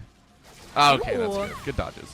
Okay, nice. Mind games coming here. Some damage from the Jinx as well, landing onto Kai. Look at Lando go. Very interesting. Seeing some of Milio shining through in his bot lane and really showing that they can turn this one around. And with a little bit of mind games, they got those dodges very successfully done. That's going to be nice as well, because you are going to try and get to that level 6. And I will say for JMU, they have a lot of good level 6 breakpoints, right? The cleanse coming out from Lando, the ultis coming out across the board is going to swing the advantages directly in their favor. But it's really about, you know, how much are they going to lose in the process. You can already see that gold stacking up. It's about 600 difference right now in favor of ONU, which is just from CS differentials. You can see it here, right? Top side is about 200, about 200 in the jungle, about 200. It's 200 across the board, except for the bot side. It's not a lot, but I want to see if it increases. That's what I'm really curious about. So take stock of those numbers, about 200 in most lanes. If that increases in the future with no kills, that means ONU are doing what they're supposed to do, which is bully out JMU, get advantages from there, and then work up. If it doesn't, if it stays within that 1 to 1.5k, JMU have done an exceptional job here in the game. Oh, really? Because the amount of pressure there and you can do in the lane just by the picks that they have done. And that's one thing that Orbital we noticed from the very start when they chose to be on the red side. They wanted to not secure the first pick. They wanted to counter every single thing that JMU brought to the board. And it's already working so well for them. They're going to scout the area differently from the last game. We're going to see ONU being much more proactive in warding, getting vision, and now they're going to get their presence here in the Drake. But so is Show Me trying to get something scouted, maybe going on to Kai. This ADC is alone, but maybe Show Me is going to be the one to get caught in between. The damage is going to land, but so is it onto aggression. The Draven is not quite there yet. They're going to get the first blood, and that's going to be huge gold for the League of Draven. Last hit on the Jinx. It's not there yet. It's just going to be a couple more auto. Oh my god. Gotta be careful with that ranging. Spacing is gonna be so necessary for GMU in all matchups. This has been a pretty solid play, and yeah, you can see the body block though there. Lando has to be in front, and I mean, it's starting, right? It's already starting here on the bot side. Kai being allowed to pick up that kill on Show Me, and Show Me just wanted to try and get some, a little bit of information, a little bit of push off, has done very well in that respect. But now the bot side, as much as I hate to say it, you are out of a depth. Kai should be able to come back with a massive gold lead. Will have a fantastic set. Yeah, BF Sword just straight off the bat. So Zorni and Lando cannot step up at all now. There is not an ulti in the world that will save you until Sightless and DDD decide to enter the fray. Yeah, Sightless using the TP here in the mid lane. So thus far, you don't have any TPs anymore on the board. We're going to have to wait to see if anything else is going to come online when the 14-minute mark comes to play. The Drake has not been taken down. It was just the scouting of the area, taking the wards, placing vision yourselves. And Sightless is going to try to do the same here because you have the Kindred very deep in the red side of the map. Aggression has the backup from Widrum, but it's 3v2 in this case, so they got to be careful about it, and they are. So just taking out the wards once again. So very controlled and strategic game that we're seeing from both teams. I think it's appropriate. Again, it's slow acting, and for the side of ONU, you're really just waiting for a lot of those ultis to come up again. They want to fight on top of that cannon barrage. So ONU are just going to keep farming up and pull stunts like this. Again, they're very happy about getting these annoying little moments down. So I really do like this. Oh, would you look at that? Very nicely done. That trap from the Jinx is going to get a chunk of damage for the health bar of Cuz. And with that, because of a missed hook, they are able to trade back the damage onto this bot lane. Even though ONU still has big pressure, they're going to try to take the platings. We have the vision on the Kindred. The next hook is also not going to land. And ONU is positioning for the first Drake. Aggression is on the pit. There is vision, so they're probably going to try to at least take it out from the pit. Denied the vision. The zap is going to land on Kai. So again, GMU has eyes on the Drake, and they're saying, well, we're not going to take this, but neither are you. It's very hard to do so, and I like the respect that ONU are laying down. There was no pressure in the mid lane. It was actually kind of stuck in the middle, Sightless and Kato. We're not going to be roaming out just yet, so without Kato, you don't want to force it, right? Aggression, Kai, and Cuz, they all understand that, but in the top side, we're seeing a difference. Oh, no. Oh, yes, we are. DDD is going to be taken down. That shot to the face. White Drum, as soon as they get their ulti. Wait, did they just get their ulti? Am I confused? Did I see level 6 on the board? Is that it? It was a trade. So DDD hit level 6 right away, and then Widerman was just ready, but we can't even talk about that. Yeah, we cannot. Bot lane is being super aggressive once again in its damage flowing onto GMU. Aggression might be the one getting caught up in the middle. The ulti from the Draven is not going to deal as much damage as you would expect. And they're all still pretty much healthy. Pressure here, shoving the lane. Gonna get a nice reset, or maybe just fake a reset to get the next wave. At this point, they're not even that far behind in CS. In the bottom lane is around 20, and considering the aggression that ONU has been able to put around, I would expect a difference just like we have in the top lane of over 40 CS. Yeah, this is starting to look very, very scary, expecting JMU to fall further and further behind. And I mean, Shomi's trying, right? Shomi is trying to join in on these fights, but they know it's an uphill battle. You saw the gold. I said earlier that if JMU were able to keep it at a 1 to 1.5k difference, it was going to be a win for them. They don't have it anymore. It's looking much higher, and this is going to be the chance to fight back. Yeah, there's going to be the chance to get Shomi taking Kato down. They're going to land the stun from Cassiopeia. They're close to taking them down, but aggression is going to be falling pretty shortly.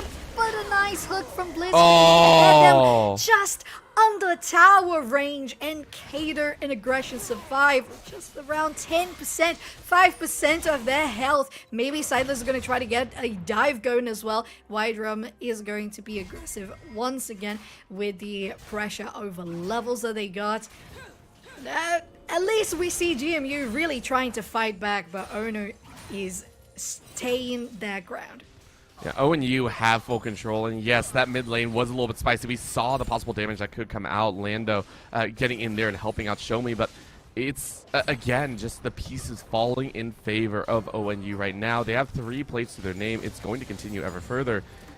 And I'm really, really curious, where does that fight break out? Where does that difference come? Because, again, you're now at about a 5k deficit. And JMU have not looked to chip at any of the towers except for bot side. Shomi was such a huge point last time, and this time around, getting jumped on in the jungle, this is much harder to deal with. Much harder, especially if you have the Kindred ulti. Oh no, very, very close. But the shot was following you over the wall, and it's not going to be a flash that's going to save you this time. DDD getting collapsed by 3 members. They get the smite going, and Uta is going to follow them. The unstoppable force gets them over the wall, and GMU at least avoids 1 death of the 2 potential that could go down. Yeah, that was a chance. And again, right now, Widerman has been a beast on this top side. I did talk about it a little bit. DDD on this Malphite, it was a decent pick.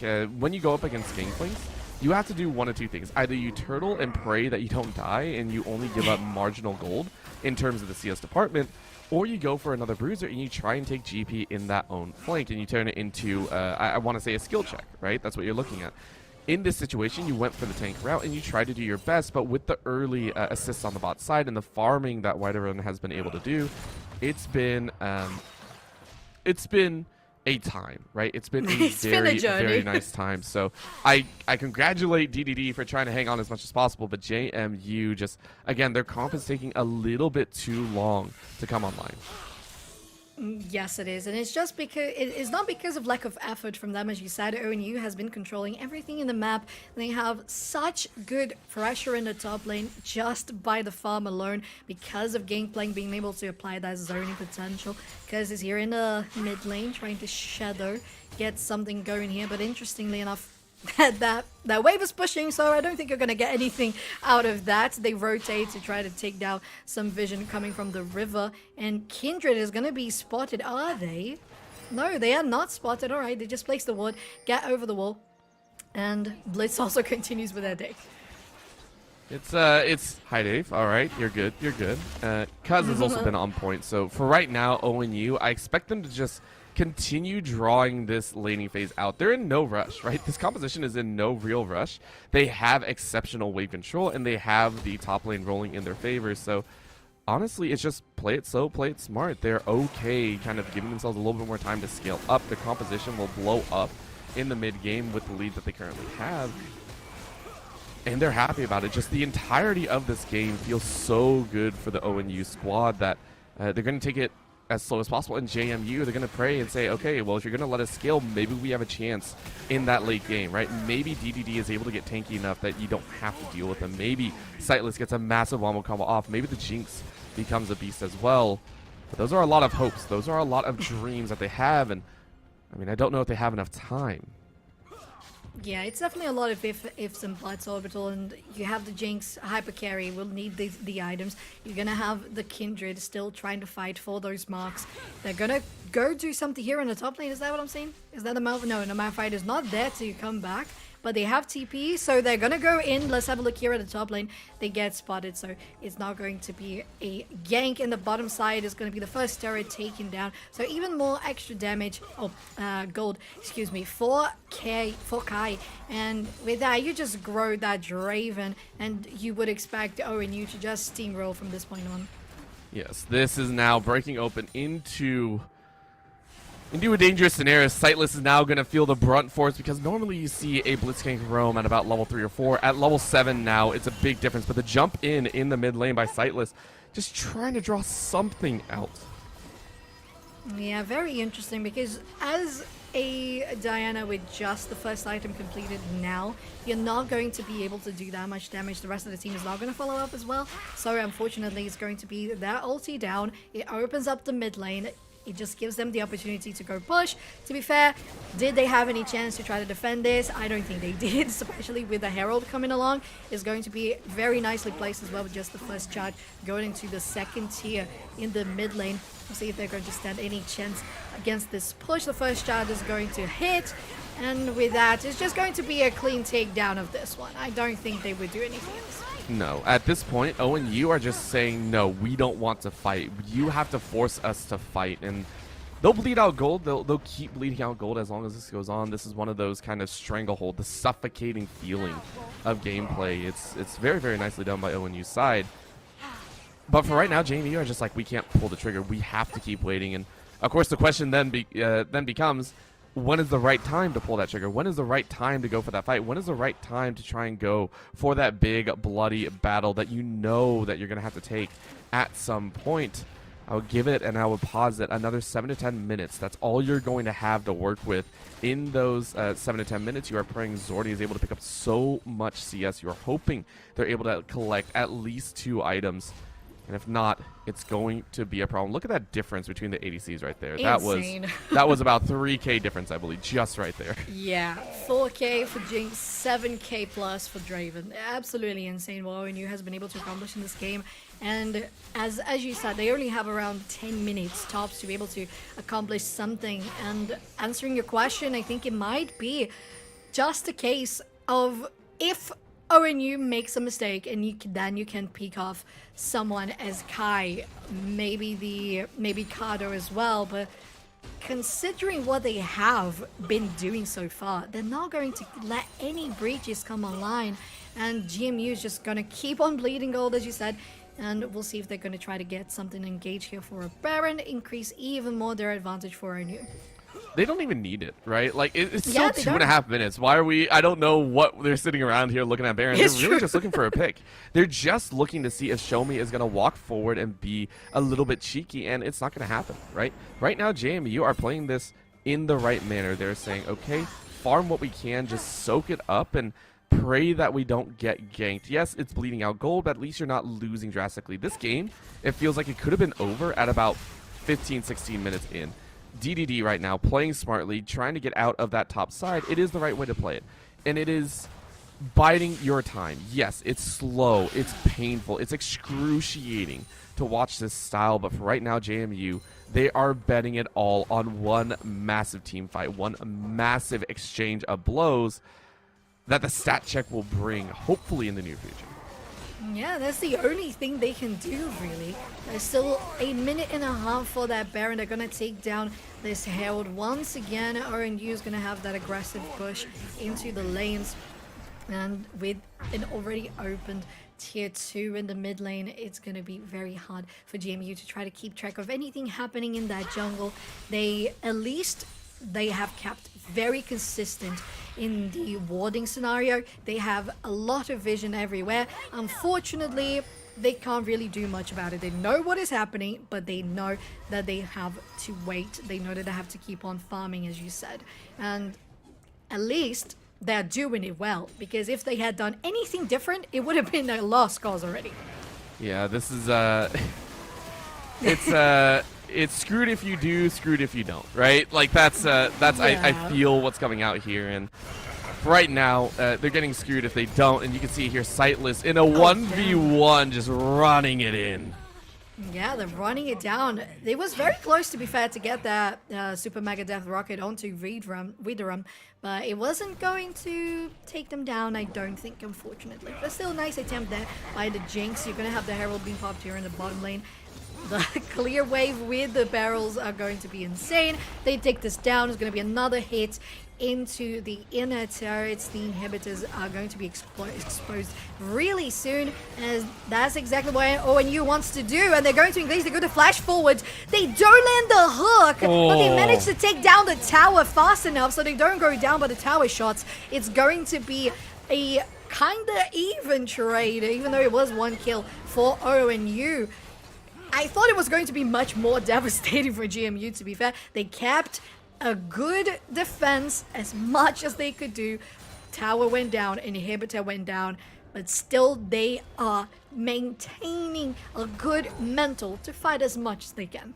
Yeah, that was, you know, as much as we want to say it's even, it is now a 14k lead right now. ONU on the doorsteps of a perfect game here. Widerun, Aggression, Kato, Kai, and Kuz all coming in here in the second game. And you know what? An exchange of teams coming in here almost. It's working out for ONU.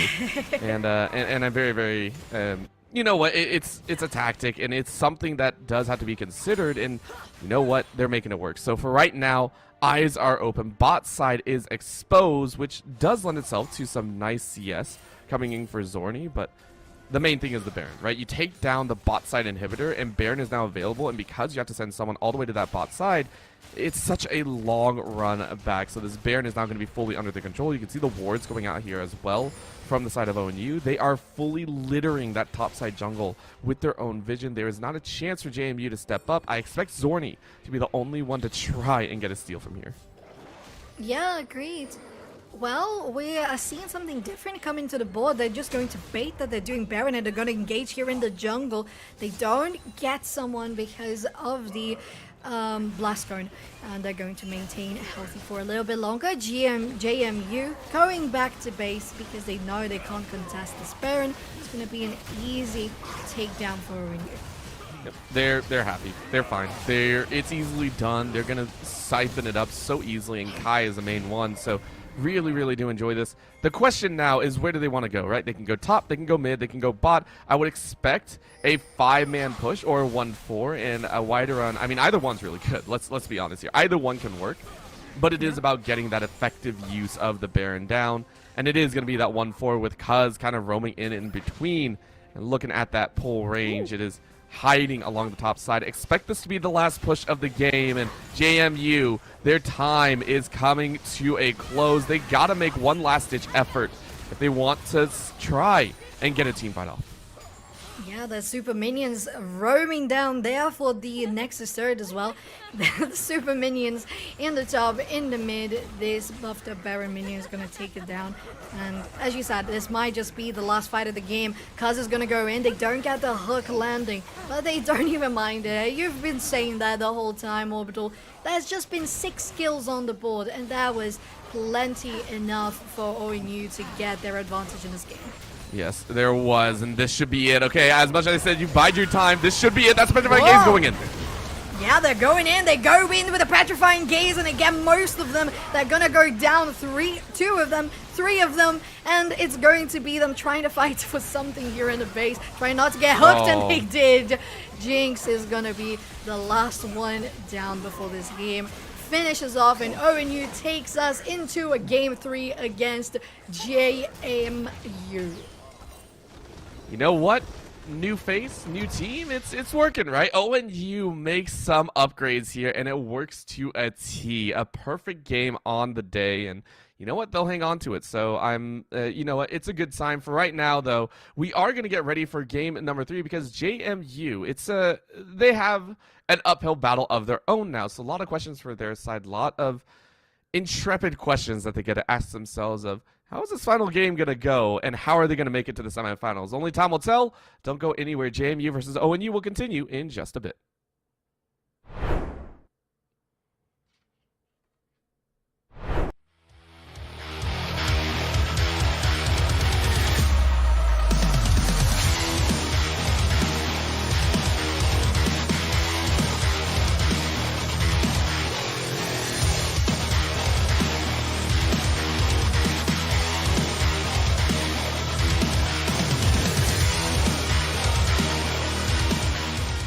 https://twitter.com/septilence.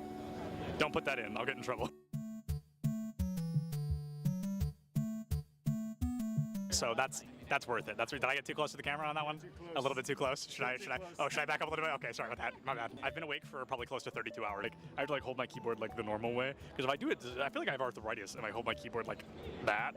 It blows my mind. I can never do that. This guy right here, he's got his keyboard off at an angle. His isn't that extreme. There's a kid all the way down on the far end who has his keyboard all the way at a horizontal. That's really cool. They're going to be at that table right over there. Public information? Oh, I don't know. This isn't live, so it doesn't matter. It's not live, but you and I know. Yeah, we know. I'm not going to tweet it. Awesome. What game do you play? Smash Bros. Who do you play? Is it embarrassing? Is it like Villager? Yeah. Is it Villager? Am I spot on? Oh my god. Is it the Ice Climbers? No. Is it Game & Watch? No. Is it Pichu? No. Is it Wario? No. I can keep going. I think I can name every character in the game. Is it? Did I say the Ice Climbers already? Yeah, you said them. Is it them? No. Is it them a second time? No. Okay. All right. Oh, is it one of the Links?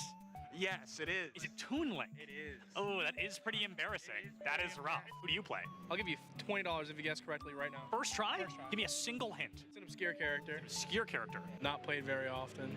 Is it Wii Fit Trainer? Oh my god! I'm the interviewer for a reason, baby. I do what I do.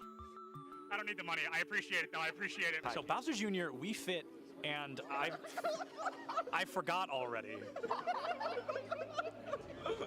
Are you all lying to me? Am I being gaslit?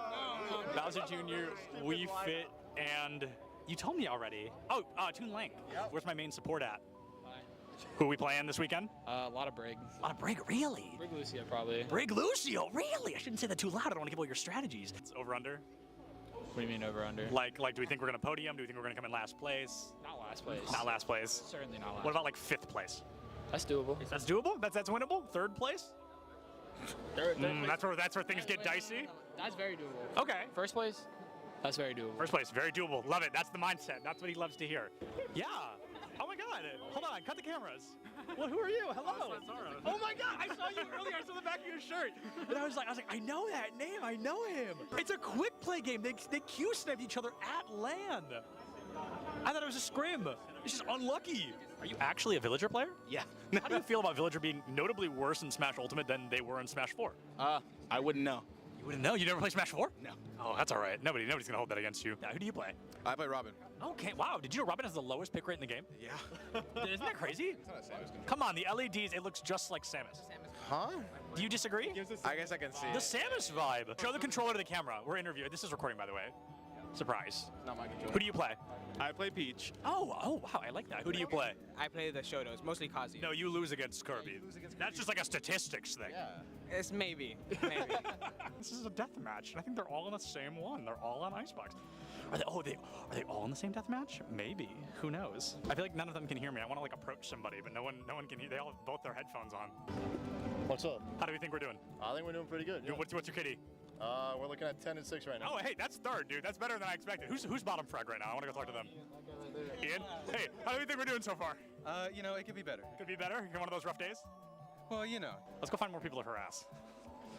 Yeah. Where's Boise State? Who's your favorite to play? Oh, right now it's got to be either Chamber or Breach. What country is Cypher from? Oh, dude. It's Moroccan, right? It is Morocco! Oh my God, I don't think anyone is gonna get that. Oh, you're good. You're good. All right, see you later. Let's go harass Boise State more. Who is this? What school is this? Boise? This is Boise. Oh man, that's okay. Boise's still got really good odds. A Large Bagel, one of their tank players, Nerdy Bird, they're off tank. Both of them not here. A little bit scary, if we're being honest. Getting warmed up, getting ready to cast some players. No, okay, not cast, interview. Change your mindset, change your mindset. Words. No, but last words until we come back. Oh, okay. Because we're leaving.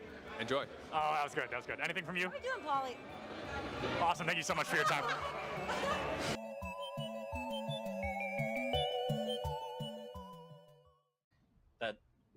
That's why we're here, right? This is why a lot of people are trying to figure out, how do we replicate what you guys are doing? How do they do what you guys are doing to a degree, or why are you guys doing what you're doing to a degree? But to kind of, I think, focus in then a little bit more, I want to talk about gameplay a little bit before we jump into business and all of the other stuff. Jensen, this one's for you, right? I want to talk a little bit about this because to someone like me who's traditionally a League of Legends fan and all that, I know that you've been a coach that's been all over the world. You've worked with a lot of different professional teams and different regions. My question, I think a lot of people want to know, how did you end up at Maryville, and why a North American collegiate college? What was the draw, or what brought you here? How did you get to this point?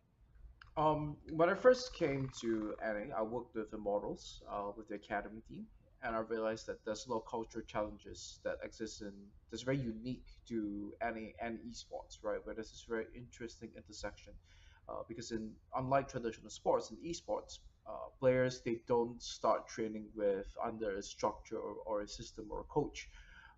From a very early age, which is what happens if you want to pick up any other sport, right? Like you start going to community events or whatsoever, and then you start developing your skills and your literacy of the game from the age of 6 or 7, and you're very used to working in a team environment, a coaching environment.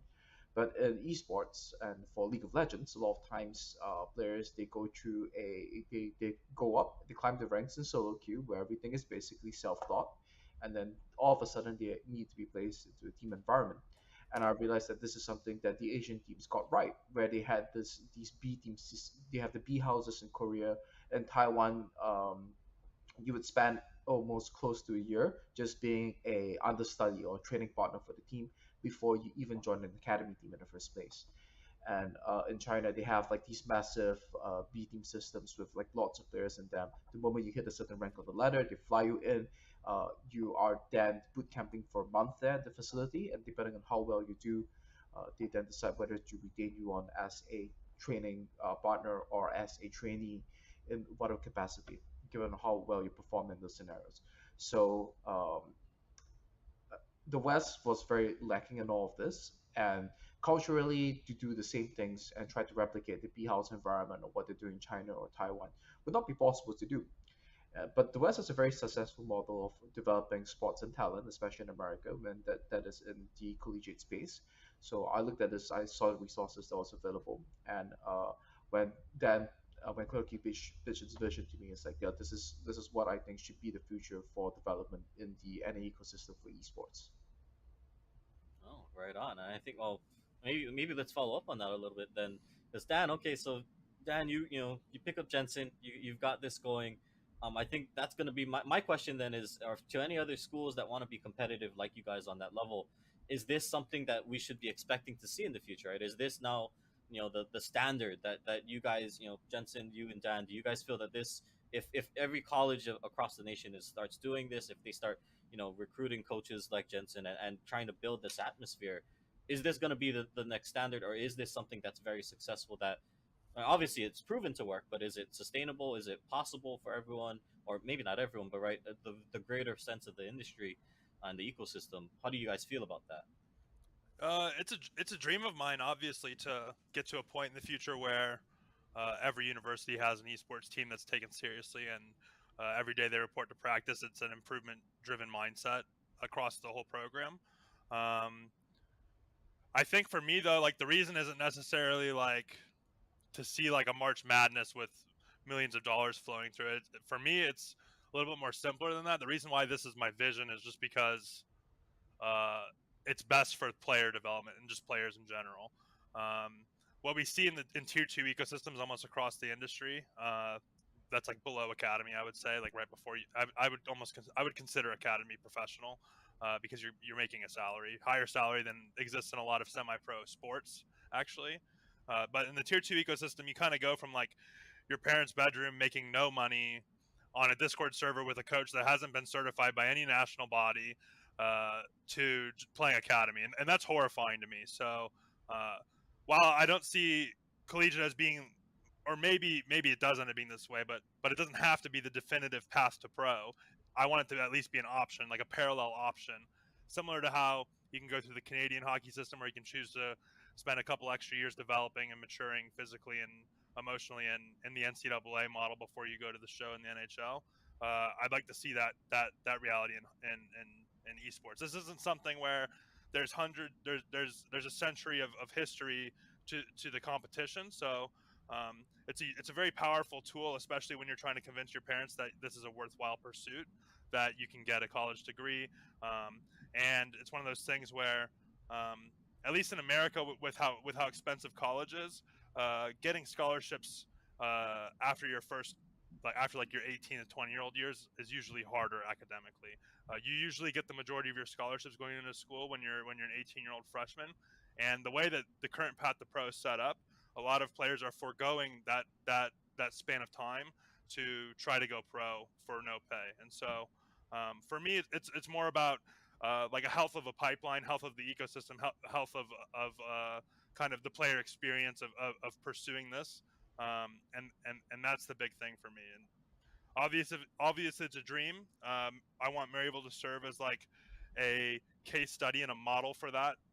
We want to show results. We want to eventually be competing to win proving grounds, to show that this can be a functional alternative to the traditional tier two within esports, and that's what we strive for every year. And I can add to that a little bit, just from a business perspective. I think, we're very fortunate to have Jensen and Dan here at Maryville, but I think if you're a university looking at, just adding a coach, maybe not to the magnitude of Jensen, but I think you have to look at the metrics. I think if you look at what the ROI and the business case of adding relevant esports within your university, what that means to your student life and all those different things, all those things that they try to check boxes within higher ed. I think having a relevant esports program or a relevant system within esports, every university should be looking at it, because their baseball players and their basketball players and football players are all playing gaming. And a lot of these esports, figureheads and coaches, etc., are the relevant people in digital media. And it helps the school with a brand perspective. And I think just having any sort of relevant and adding bodies within the esports ecosystem at universities, you have 2 or 3 basketball coaches, you have 2 or 3 soccer coaches, both on male and female. I think having relevancy within esports, it has probably a 15 to 25x, return versus like traditional sports. And I can say that with my background and everything like that, and just knowing how we look at it. But at the same time, if you're not looking at esports as a relevant, not even revenue stream, but relevant digital eyeball within your sports and student life perspective, I think you are sort of behind the times. We're at the Collegiate Esports Commissioners Cup. Let's make some noise. Oh, and it's gonna jumped into it. Corner judges go for 1, 2, yeah. He needs more. They're doing even more here. You gotta touch the point. Mr. College walks it in. Toy Boy is gonna drop. Knife him. Right out in front. Yeah, 3, 2, 1, running.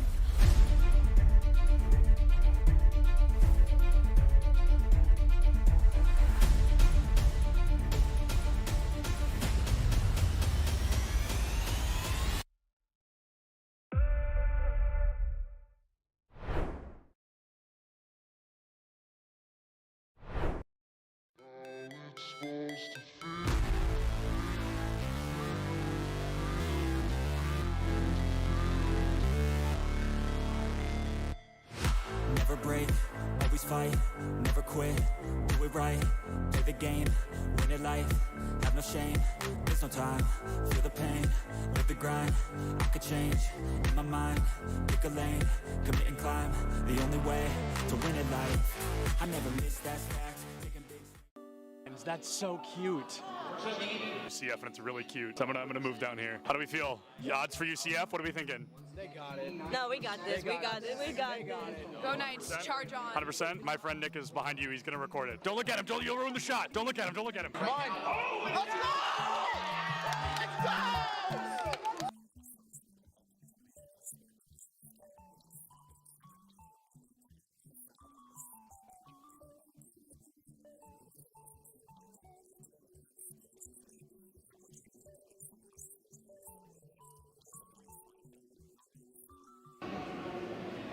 My smile's probably really creepy. I was just being weird. Oh, I love being in the shadows, though. Big shout out to the shadows. We could interview Dilly just because I think he's handsome. You weren't supposed to hear it. Here's the thing about the event. I'm the greatest that's ever lived. Literally true. I know him. I think everyone knows that. I think everyone's aware of that. Do you have a VIP access badge on? I actually have an all access. Oh, an all. And welcome back, everyone. We are ready to go with game number 3. ONU with some player swaps have now come back in dominating fashion. A perfect game in game number 2, and JMU have to put in some work now. They're going to be trying their best to run up the score and look at a little bit of a difference as they are coming in as that first seed. So all eyes are currently open here for the squad to see what they can do and fight for game 3. Yes, this is the moment for them to keep that sovereignty, JMU being the first seed, and ONU taking that second game into a game 3. This is the moment for JMU to show why they are first place, and we'll see how that's going to go. Once again, ONU has brought up to the table a different roster of substitutes. So the game style that we saw in the first game differed a lot from the second, but it's still going to be the same from the last game. But we're going to see some similarities here and there. Yep. So getting into it once again, JMU are going to be on the red side, and my eyes are currently being drawn over to Show Me. Show Me in game number 1 had a phenomenal time, very, very impressive, and played the Kindred twice in a row. So for right now, my eyes are actually going, okay, well, what do you try and do different, right? What do you try and run a little bit differently, maybe a bit more damage, but a little bit more brawl in the early game, right? Something that can actually get in. You don't have to wait for the laners. And maybe something with a bit more durability behind it, but of course those are all the questions. ADC is going to be running up the scoreboard here once again. Last time we had 4 ADC bans, 3 actually in the first round, so we'll see if it happens again. Yeah, I think in regards to bruises there in the jungle, as you mentioned, for Show Me, something like the Olaf, something like the Udyr that we had seen. So we haven't seen a lot of Lee Sin, but he can be pretty good in the early game as well.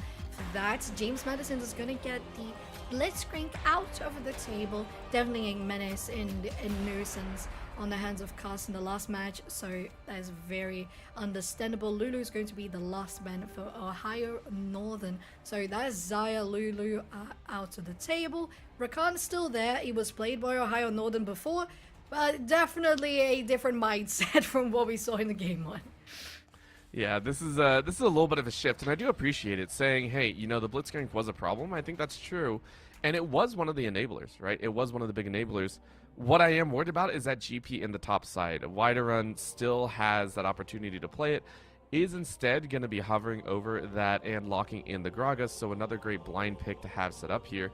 This is going to afford DDD an opportunity. If you wanted to, yeah, go ahead, grab that Darius that was banned away from before, go for that heavy bruiser and have some fun. Yeah, it's going to be definitely fun seeing those dunks coming through for James Madison. And we saw DDD performing super well in the top lane. Last game was much harsher in regards to the potential of zoning the wave that Gangplank can apply. But being a Darius, you have that sustainability, as you mentioned. Shomi is going to lock that Karma for Lung, though. So very, very nice, because you have from shields to move speed to damage from roots. It's a very complete support. Zeri, you talked about Zeri before up till today? Yeah, Zeri is a champion that people love to hate and hate to love. It is a champion that is seen as a menace in the mid to late game. And yet it's still on some of those moments where you're just like, okay, maybe we shouldn't run it. There are other options that just feel a lot more powerful. But that's mostly because of the utility that I think other options bring. This one's just straight up beef. It's straight up damage in that line. So Zeri is going to be locked in here. The chase is going to be on with the recon behind it. So now James Madison, you have to pick up your ADC here. You don't have a choice. If you don't, it's probably going to be double ADC ban on the bot side. So yeah, you have to hover across them. Caitlyn is available, but it's not going to do enough. And I'm not sure about that one. I would actually like to see a Varus. I know that one sounds bad, but I like the Varus CC, the ability to lock down aggression. But it's going to be the Kai'Sa, though. So Kai'Sa, you're going to be actually going toe-to-toe and following up with the Zeri. I understand that one, though. It is seen as a massive counter to the Zeri pickup. Yeah, she's going to scale pretty heavily. She has a line of growth, very consistent all throughout the match. Once she gets the item, she gets her power spikes just going. She has more mobility. They hovered the Ezreal as well. I think Ezreal has been pretty much out of the scene for the longest time. Very unfortunate for a little blonde explorer. But we have already joined the second round phase of bans, and James Madison is going to go for the Victor with the Akali, so going for their focus in the mid lane. Ohio Northern as well is going to do the same. It's going to be Annie. Potentially, we could see... No, I was going to say the Cassiopeia, but it was Ohio Northern themselves who got the Cassiopeia. So instead, they have hovered the Lissandra, and they finish it off. It's going to be the Glacial Queen out of the table. Yeah, it's a lot of CC that Ohio Northern are just like, nah, we're not going to deal with that today. And I can appreciate that. But James Madison, they should be able to say, okay, these are 4 mid lane bans. We're still going to counterpick over. I don't think there's any high priorities between the two that they share in their champ pool. So yeah, pick up the jungle, go ahead, lock that one in. A little bit of front end burst. I am worried about the CC difference because Ohio were very worried about it. But JMU just going straight, hey, let's go ahead and just bring the raw damage. Graves can very single-handedly change up a game. So I expect this one to be a lot bloodier with the champions that JMU are kind of going for. Yeah, I totally agree. And not only that, you have such a good backup with the Karma, just enabling you with anything that she has on her kit. I think that's going to allow for a nice growth for the Kai'Sa. The early game is going to be guaranteed by the pressure that Graves can assert in the beginning of the game.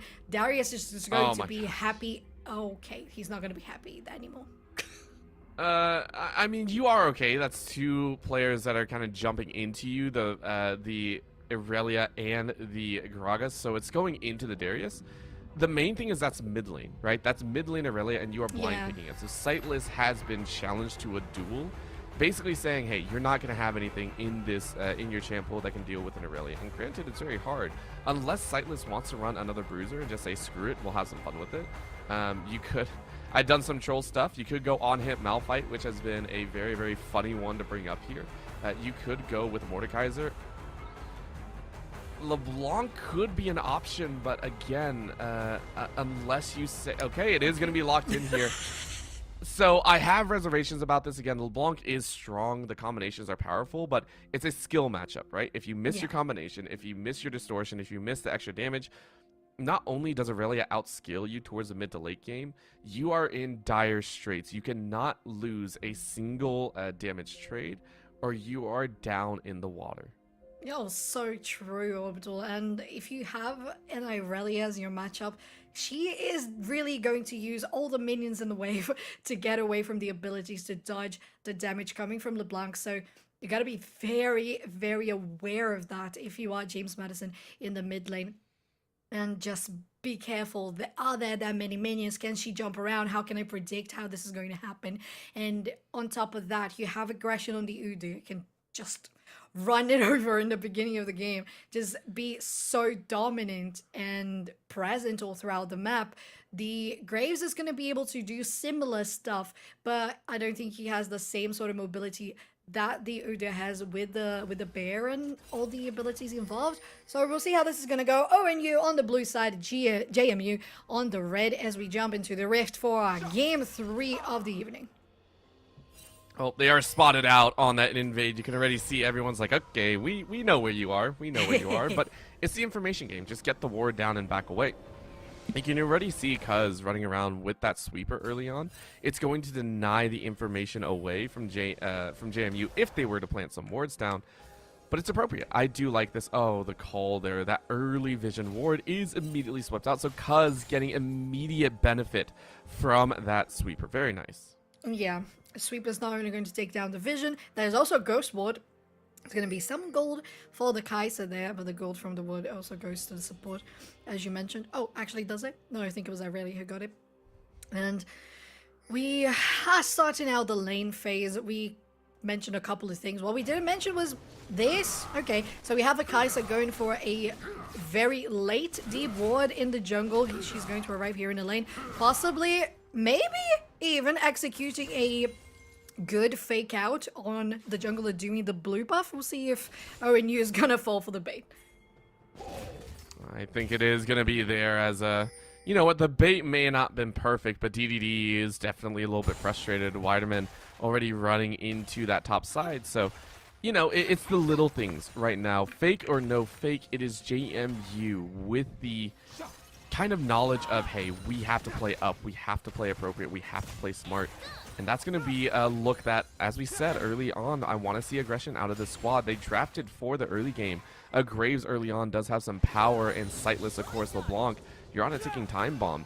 On the spot side, Lando and Zorni are going to be trying their best to duke it out, but this one's a little bit closer to tell. And with how ONU, with how Kai and Cuz played last time, it's going to be a big question mark for them. He has been absorbing quite a lot of damage coming from the Kai'Sa and the Karma so far here in the bot lane. And I think it was interesting the way they were pushing so hard for pressure, because a lot of their health bar was going down, but eventually it was just for them to get the level 2 first, get the priority in the lane, and with that they have pushed quite a bit there. In the top lane though, you're gonna have DDD and the Windaram once again going that 1v1. It's gonna be a kill! Yes, it is! The Darius doesn't need a dunk to finish the enemies off. First blood for JMU. You know what? You take it. They left open the Darius this time. They said, hey, take it if you wish. And you went for it. You didn't even burn Flash. That's solid, right? It's a huge win for that top side, especially because DDD in game number 2 was pressured very heavily. Remember, in game number 2, you were locked into this GP Malphite combination, and you were not happy. So a win on the board already up and happy about it. But Show Me now getting jumped on. Yeah, they're going to go over the wall. It's not going to be over the wall. Well, now it will with the flash from Show Me. But the rest of the team from ONU is coming around. Cuz has to flash as well. And with the blast going, they might be able to do something to gather around. Oh, no. Goes in. Kai is on the back line, and ONU has turned this into a fiesta, a feast for the blue team. The Sightless on the LeBlanc might be able to escape. The Kato doesn't want to commit for a dive, but damn, that turned around pretty fast. Oof, that one, it was a little bit of greed coming out. You knew that you were running low on HP, and now this is going to be a death. Oh, God, Kato didn't have flash, so you can't really follow up. But it was a very close fight after that chase, and that's the damaging part. You knew things were going to go poorly, and you still went for it. So JMU getting a little bit greedy, hoping to get a little bit more after that first blood, but now it's Show Me getting ready for a possible bait. Kato might be baited in for this. That's good route. That's really nice. They missed a stun as well, and the follow-up from Shomi is gonna take this one. Oh, Oh! that was massively close, and Sightless gets the shutdown on the Irelia. That's the best case scenario for JMU on that engage. They are so happy that that worked right there. It was a very scary bait. Sightless really playing on was. the edge of their seat, but a little bit of shield from Lando now helps them out, and it's because JMU have identified this bot side is not going to go in their favor, right? Kai and Cuz are too strong. Even with the Cole behind it, Kai is so happy with the blue buff in hand as well. So you do have to make plays on the other side of the map. That is now 2 kills to Sightless. A LeBlanc that drastically needs to get ahead. I love this for the side of JMU. Yeah, me too. You have ONU though going very hard here on the bottom lane. You have Shomi hovering the top. There's no vision, so this is going to be very nice. They don't get the push in from DDD, but they're still baited away. You have the fog coming from the bomb, and Witheram is going to try to get away. The flash forward for another flash. The potion is stacking while DDD is trying to chase this this drunken man out of the fight, and he ends up surviving Orbital. Oh, he's fine. He's fine. Thankfully, because of that scuttle. It's a nice one to have, but you see, again, this is a much more active JMU. We said it across the board. We like this. We like to see them active. And specifically in the mid and top, we should see a lot more action. JMU do have leads in both of those areas, and that will continue. Now, of course, Kato is going to be a menace. At level 6 versus a level 5, I mean, you're fine, right? You're very happy about this current setup. But Shomi should be able to use this aggression to their benefit. I want to see him getting up in the face of Widerum and Kato over and over again. I want to see them be bullies, and right now aggression trying to seek the other side of the rift, saying, hey, we are strong on the bot side, which means we get dragon control. Yeah, we have priority over this. They only have one detection ward. They know they can contest it. So it's just going to be the vision and then acknowledging, okay, you take this one, but it's not going to be easy once we get into the 10 minutes on into the game. Third Drake of the game. Some damage is going to land here from Zorni. I love when that ability hits over the wall. I think it looks so satisfying. Mid lane Sightless managing very well how to use the mana, how to use the abilities. So you land the root before you go in on her, and there's going to be a stun from Kato, but they don't commit into a push because there's still Corrupted Potion for LeBlanc. They're just really trading back and forth in this mid lane, and Irelia saying, well, I'm gonna push in the wave, get a nice reset, and then I just come back stronger. It's an unfortunate truth of the world, right? This Irelia is gonna be strong no matter what. It's really how much can you get out of this lane before things go south. And you don't really have an opportunity to deal with either. Oh, it is gonna be a jump in. Oh my lord! Excuse me, the Zeri damage from the ulti, but they don't manage to take Zorni down. The Ignite is almost enough for it, but there's not enough mana now for Kai to go in a little bit more. They did lean in the attacks just on the turret. They're focusing on the plating. Is there someone around? There's no one to back them around, and the healing from Rakan is going to keep Kai healthy. And this bot lane for JMU really struggling as the advantage for Zeri is growing on now over 30 CS ahead. It's a massive lead, and that is a scary point. And now aggression's gonna get aggressive around this Herald. Yes, they oh are. Gosh, so is bot lane. Excuse me, the last hit from the Kai'Sa is gonna finish off the Rakan. When did that happen? 3v2 in the jungle. The river is gonna be the place to go. Well, this Udyr is gonna go down. While the dominance for JMU in this top path, alongside a kill, they also get the Herald. Oh, top lane, Widerum. Was that a flash you just saw? No, I thought it was a flash. Okay, never mind. Listen. After game number 2, it doesn't matter what's going down. I don't care how messy it looks. The fact that they are up kills and up gold, I think is a huge improvement, right? Like, this is fantastic to watch right now. Even Shomi getting in on the action, saying, hey, someone's going to come on top, maybe even watching aggression here. I love this fact. And ONU, I think for the first time, are going to be saying, okay, what do we need to do to actually deal with this? Yes, they're even. Yes, bot lane is going to be fully online. But, you know, what do you want to do from that? Oh, no, that's a knockback. Oh, that was very close on landing the slam as well. Oh my god, DDD, you have to go away. Gosh, that would have been so well chained. You had the ulti coming from wide room. You had the belly as well because it was just in range for the target, for the tower targeting them. The pressure for ONU in the bottom lane though has been massive. 3v1 cornery here on the ADC. Zorni is going to go down. There's just Karma standing. And if so they wish, they could go in the support as well. They're just going to choose to go for the platings, get the nice juicy money, and just get vision and pressure on the other side of the map. No, they don't even want that. They're going to go in. Lando tries to get something here. Whoa. They end up using the ulti and take down so much damage on Lando. It's a warning shot. You don't want to go against the Zeri.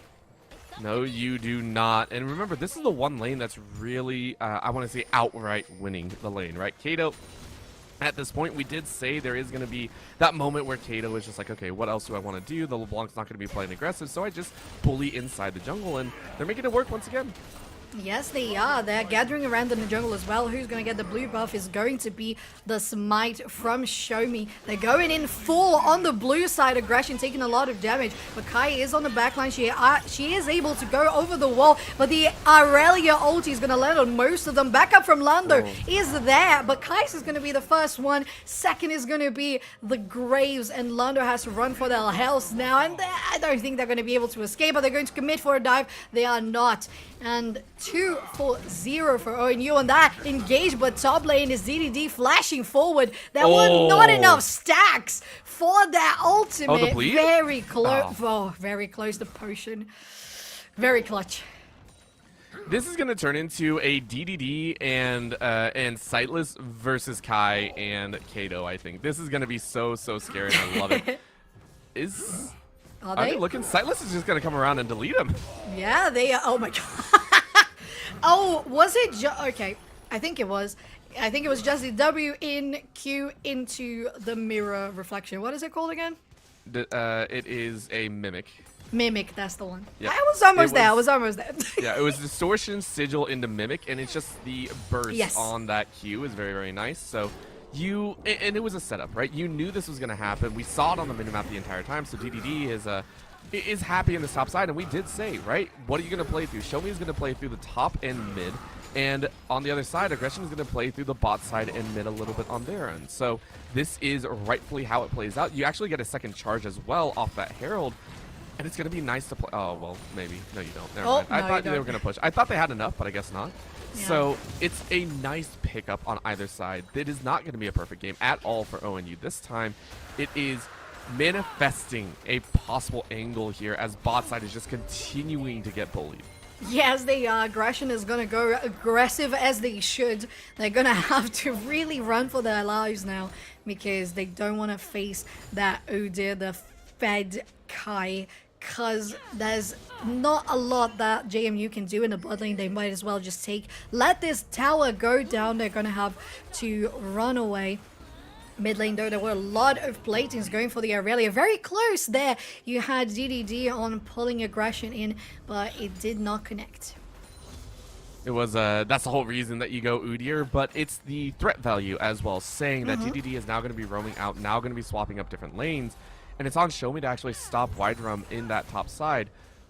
So I'm very excited, right? This is now the point where we get to see if JMU can continue kind of pushing forward, because for all the action that they built, ONU are actually still up in gold because of this bot side. They got all the plates, they got all the value once again, but the CS has been out of their control. That is 2-0-4 on Kai. And remember, just as much as DDD has been roaming out, it is now Kai unleashed. This is Zeri, the one that we always talk about as being so bloodthirsty, so annoying, so frustrating to deal with, is going to be a problem, but that's going to be a flash out in the mid lane. Yeah, very nicely done. The flash escape, and then the backup from Lando is going to get a lot of damage coming onto Kato. But the team is coming along, and it's the Kai. It's the boss fight that's going to come in. She's popped already the ulti but not quite connecting to all of the champions there. They're dropping very low, but not enough. They're probably going to take this tower down. No platings are left. But DDD has arrived and they're going to go juicy onto this guy. And they're going in with the Phantom. They're going in with the movement speed. But they're not able to reach them. They end up not only escaping, but JMU protects that tier 1 mid lane. Yeah, there was not really a chance. I mean, without Flash, DDD ain't getting in range for right now. And the scary thing is Kai was able to back off 3 people. That was 3 members that were going all in on Kato, but this is the thing with an Aurelia, right? The reduction inside of that W, being able to shield much of the damage and not being CC'd down, it's ridiculous. It feels so... It makes all your damage feel underwhelming. It makes you feel worthless when you go up against it, and all they have is a Bork and Merc Treads. There is nothing else behind it, and yet Kato is able to negate and dish out so much damage. For Sightless, it's been a pain, and now we're going to see the fruits of the labor on Kato's side. Massive win in the 1v1. Yeah, it's maybe going to turn into a 2v1, 3v1 if they try to commit onto Kato. But they know that they're very strong at this point. Might as well try to be a little more careful about it. Shomi hasn't been spotted. They're going to go for a flank. Very nicely done. Do you have any pressure? Lando might go in for the root, but it is going to be the stun onto Sightless instead. They go back, but the TP is going to follow from ONU. It's going to turn into a 2v2 where so much damage is going into Kato. They try to retaliate. The ulti coming from White Drum is there. They're going to try to do it, but it's not enough. It's going to be a 1v1 at the end. They've taken down so many of them. Show me. You have the damage, but you got to dodge it. It's going to be a flash forward and a kill onto the Gragas. JMU coming out on top, but mid lane is going to be their Herald popped. The tier 2 taken down and another charge on the inhibitor tower. You know what? You won the battle, but lost the war. But the battle is all you wanted to win right there. That's all you cared about. It's working out well. You know what? JMU getting these small wins. They feel great about it. Again, it ain't no perfect game. They're doing okay there. This is still ONU in a driver's seat. They are still very, very aggressive. And remember, that fight occurred without Kai, without aggression. These two very stalwart picks. But they still won. That's all they care about, and they know they can fight. They can duke it out to the best of their ability, and I can't wait to see them try it again. I really, really want to see DDD also pop off. I want to see that big Darius just run everyone over. Did go for the Triforce instead of that Divine Sunder. So going to be popping off a little bit more damage and a lot more speed behind it at this upcoming Dragon as well. ONU have been staggered on it so far, and I think that is going to be Chemtech as well. So you know what? You want to pick it up. You want to put yourself on solo point. JMU are going to try and deny that.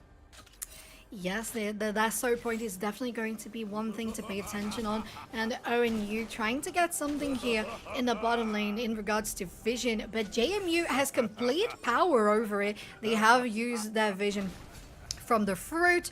Well, the other one as well.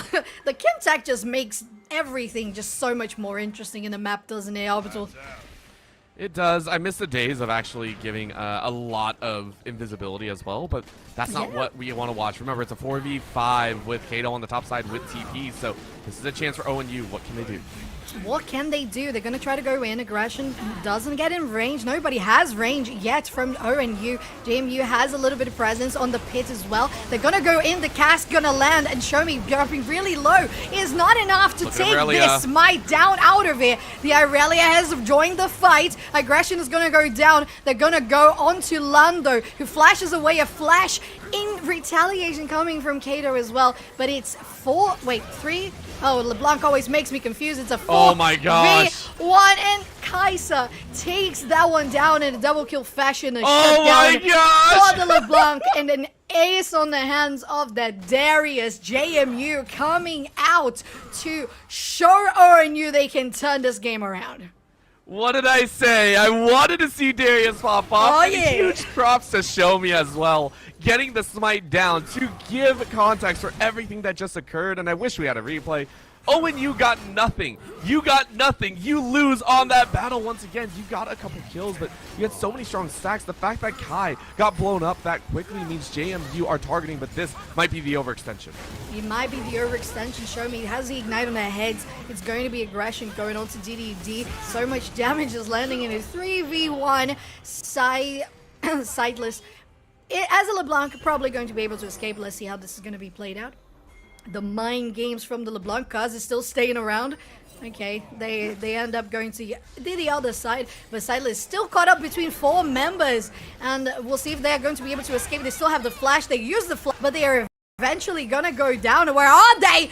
Excuse me! Excuse me! Excuse what? I can't even narrate what's happening! Excuse me, Sideless. That was absolutely insane to watch, even though you did go down. ONU has another kill on the board for them as well. But Sideless, what a showstopper play!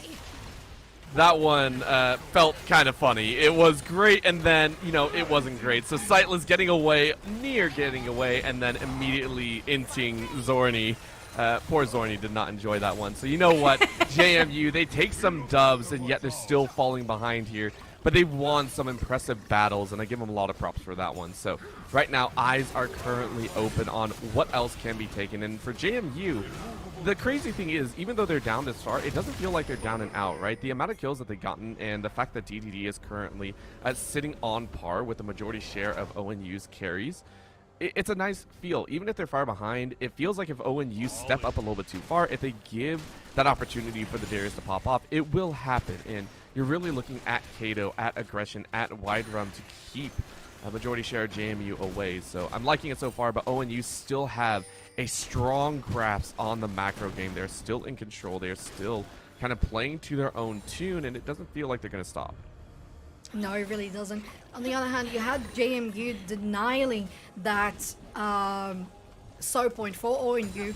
As you said, they're trying to take as much as they can from every fight. They end up winning. There is a Baron on the board, and everyone is here close to the pit. They're going to try to get Vision. JMU trying to get at least some pressure into their own jungle. And Show Me has to be careful being the front line. The rest of the team is still scattered around.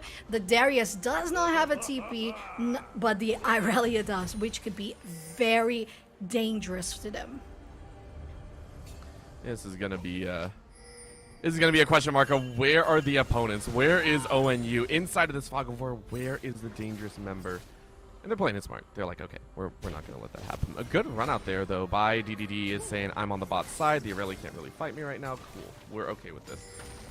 But yeah, as you said, yeah, we're still dancing around that issue. So Sightless is gonna try and play out, but look at that, full control, and now, oh no, is Kato gonna win? Kato wins it 1v1. Yeah, they do it, and even though you had the cut healing from the Darius, is going to be a lot coming from this Irelia. And with that, they push in the tier 2 in the top lane. ONU asserting even more dominance in this fight is a 5v4 if they so wish to take the Baron. The Irelia is still pushing, split pushing in the bot lane, and if they need the backup, she can just come in a second with a TP.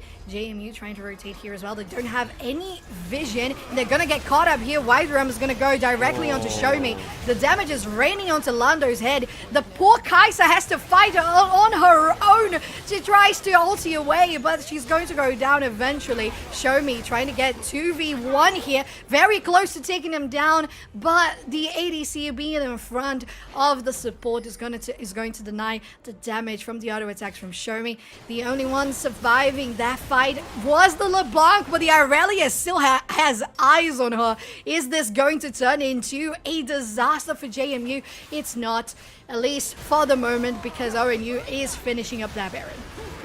This is ONU saying, all right, we're done playing around, right? That was them saying, we have messed around enough. We are now going to take all of your economy. We're going to take everything. We're going to take your base. We're going to take your lives. We're going to take your gold. Imagine if you could actually steal gold in this game. That would be crazy. Oh my God. ONU are going to be looking to storm the base. They have everything in their hands, right? Another dragon coming up. They'll put themselves on Soul because I don't think JMU could even attempt a chance at stealing this one away. This will be all of ONU, and they can just go straight through the front door. At this point, honestly, we saw JMU get some amazing moments, but ONU just looks stronger on the day. It really does. And you have so many bounties on the board as well. 150 for the top lane, 300 for the jungler, 400 in the mid lane. It's going to be an easy uncontested Drake, as you said, Orbital. JMU trying to find some way to breathe, some way to grasp the plan on how to proceed in this game, because they are falling behind, bleeding gold, as you have been saying, Orbital. And it's just going to be ONU on the lead if they keep on getting this pressure going. They're going to try to get something here on sideless. We have something going on the screen, but it has been fixed quite swiftly. Widerum is going to be pushing with the Baron up, Baron minions in the bottom side.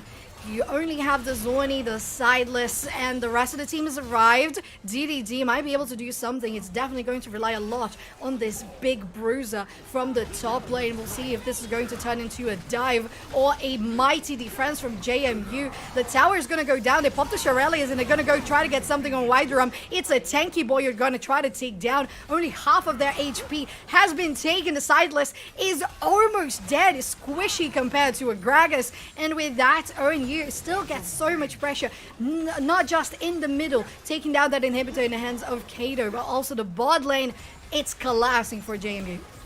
Everything falling apart here, and they have one more chance. They have one more chance to try and explode onto the rift here, and they're going to try and make it happen. ONU pushing in. Look at DDD, Show Me, and Sightless to start things off.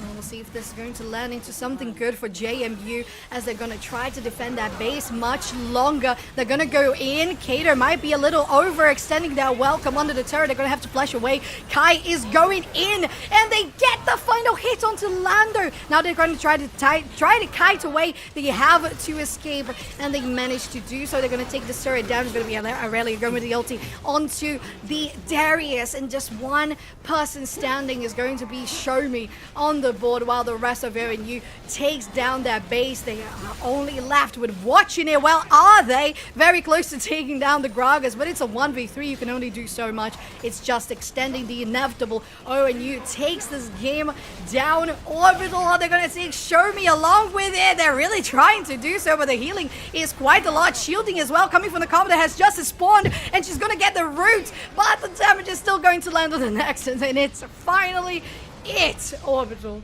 ONU taking game 3.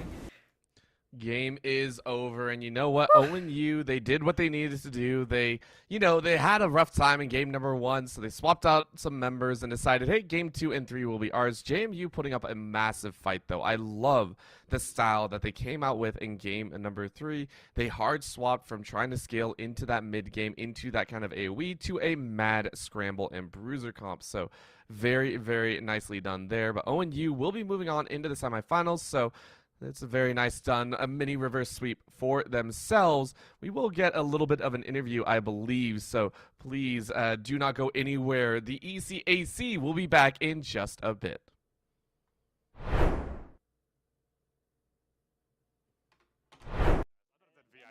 And that's only available for the best. That's true. He's right. That's a main stage TO right there.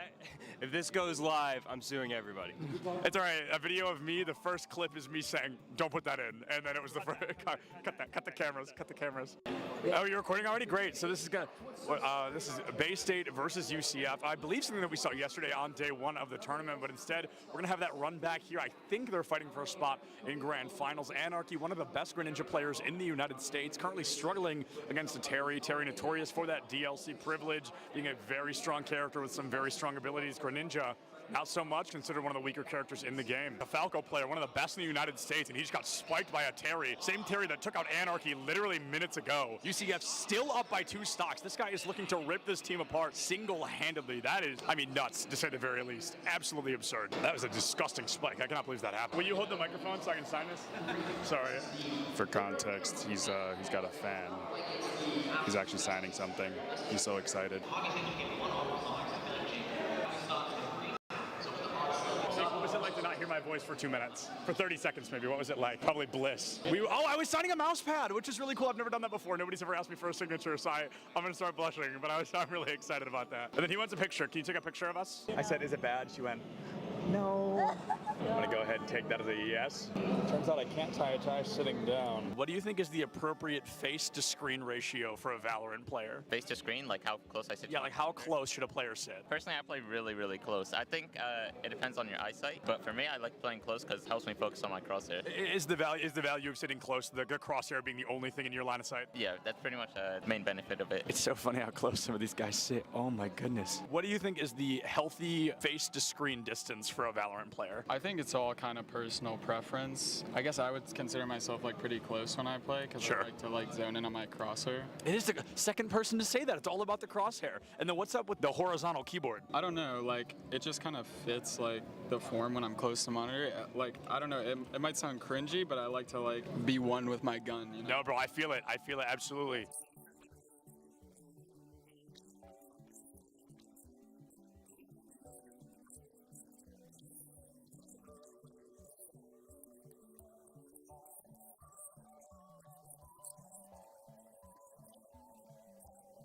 What is going on, everybody? I am here with some UCF fans. How are we feeling about UCF?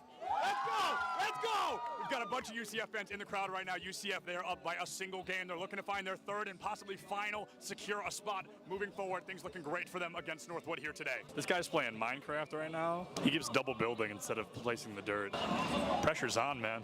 Everybody's watching. Just kidding. Just me. Cameraman's not over here. Just kidding. He's behind you. There's actually always cameras on you if I'm around. Do you double build all of those? No excuses, bro. I can't play Minecraft. Your college esports Minecraft team absolutely rolled. L after L here. Let's hope UCF has a little better luck on stage, huh? What is going on, everybody? I am Septilance. I have the honor of welcoming you to the Collegiate Esport Commissioners Cup here in Atlanta, Georgia. All right, that was good. That was good. Good content, good content.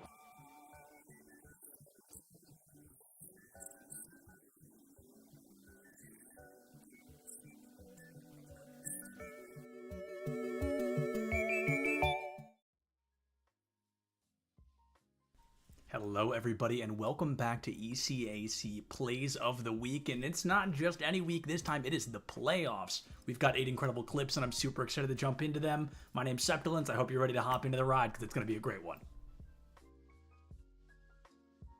When I found out this was clip number 8 of the playoffs highlight reel, I was flabbergasted because this is an incredible moment from Swift on the side of RPI. It's not just 1 or 2 elims to win the round and put RPI in a better position. It's all 5 coming from a single player. Take a look. They hit him with the judge, operator in hand. Swift is trying to be able to find some value to it. The headhunter does a number on him. They're going to get a 4K. They're going to be able to get this plan down. Dakota's going to try and find him. Do they go into the tank? Yes, they do. Oh, they come out. That's the ace for Swift. They're able to make it happen all themselves, and they will get this one for free for RPI. Clip number 7 tells a pretty amazing story as well. Ball State already up 2 games in a best-of-7 series, and they find themselves tied 2-2, less than a minute left on the clock. Perhaps a little bit more pressure than they'd want there in game number 3, but it's Daffy from Ball State that takes all the pressure and immediately relieves it from the team. Find it back, pass to Daffy, bar down and in. Ball State will not be denied a game. Crossbar has been doing a heck of a job here for Hartford, keeping the ball out of the net, but it only lasts for so long as Daffy's able to get... Playoffs call for one thing: unconventional plays and crazy moments. And I knew this was going to be a crazy moment when the clip started with me looking at the casters. This stock comes through so fast from Northwood that we couldn't even get just the gameplay in the clip. It wouldn't be long enough. It is an incredible moment from SGP, and it just goes to show how good Northwood continues to be. Seconds into the match, and SGP's got a spike, a 0 to death at that. Brother, that was literally 1 down here. After Fireball, bro, please. Oh, now we're playing this dangerous game at the ledge.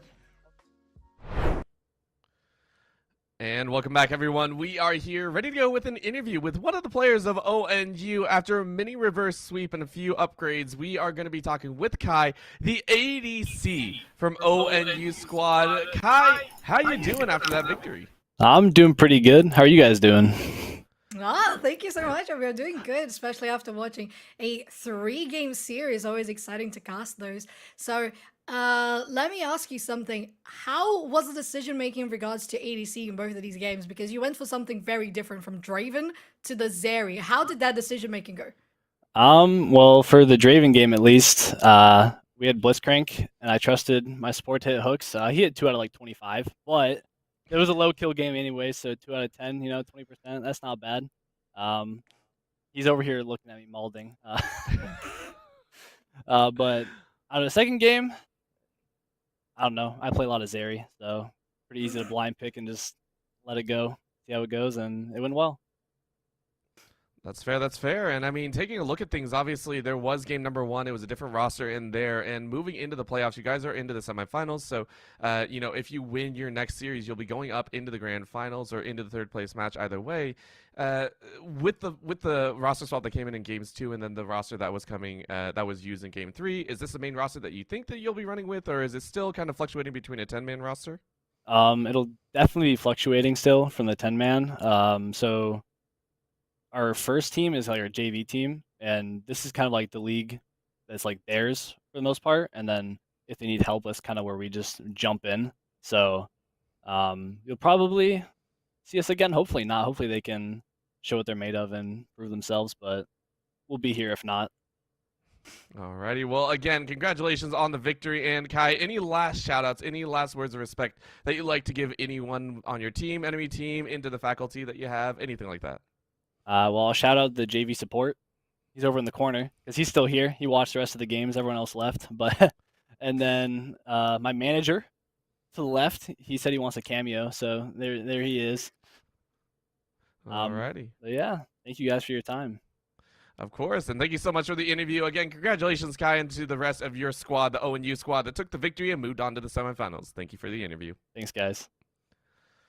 All right, with that, we are done for the evening, but there's more action going on over on Esports U, I believe. They are going through some qualifiers there. But, Sofchan, any last words that you would like to give before we close things out?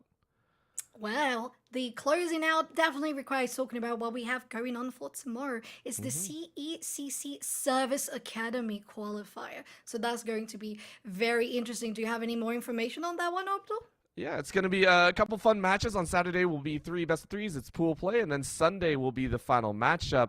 And then, of course, that will be leading into the big one later on. It is the Collegiate Esports Commissioners Cup Finals. You know, you've heard about it, and you've seen it. It is going to go crazy. May 6th and 7th will be the resounding time over there in Texas. It's going to be a phenomenal time. It'll host a wide variety of games, not just Valorant or anything of the sort. It'll be so many games on top. That'll be in the Esports Stadium in Arlington, May 6th and 7th. So make sure to check that out on the website if you wish to go check it out, either on Twitter, all the social medias for Esports U. You can find more information there, or collegiatesmg.com. That is collegiatesmg, the letters.com. So make sure to go check all that out. But again, that'll be the end of the broadcast here tonight. The ECAC will be back next time with some more action and more League of Legends. Thank you so much for tuning in. My name is Orbital. With me has been Sofchan. We had Kai on observation, and of course, Leighton on production. Thank you so much for tuning in, and have a fantastic night.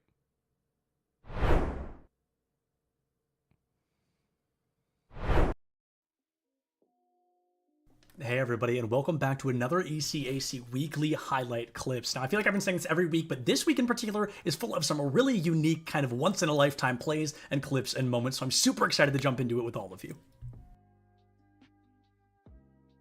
We're kicking things off with one of my favorites, Overwatch 2. University of Albany finds themselves back against the wall, 1/3 of the point already capped, but with a lot of great communication and a little bit of teamwork, they're able to snipe this fight back quickly. Controlling these fights, and now are able just to go with the blade. It's gonna get one, gonna be able to get a few with the cleanup as well. It's just near team kill gonna come out. There it is, Loose Milk getting taken down.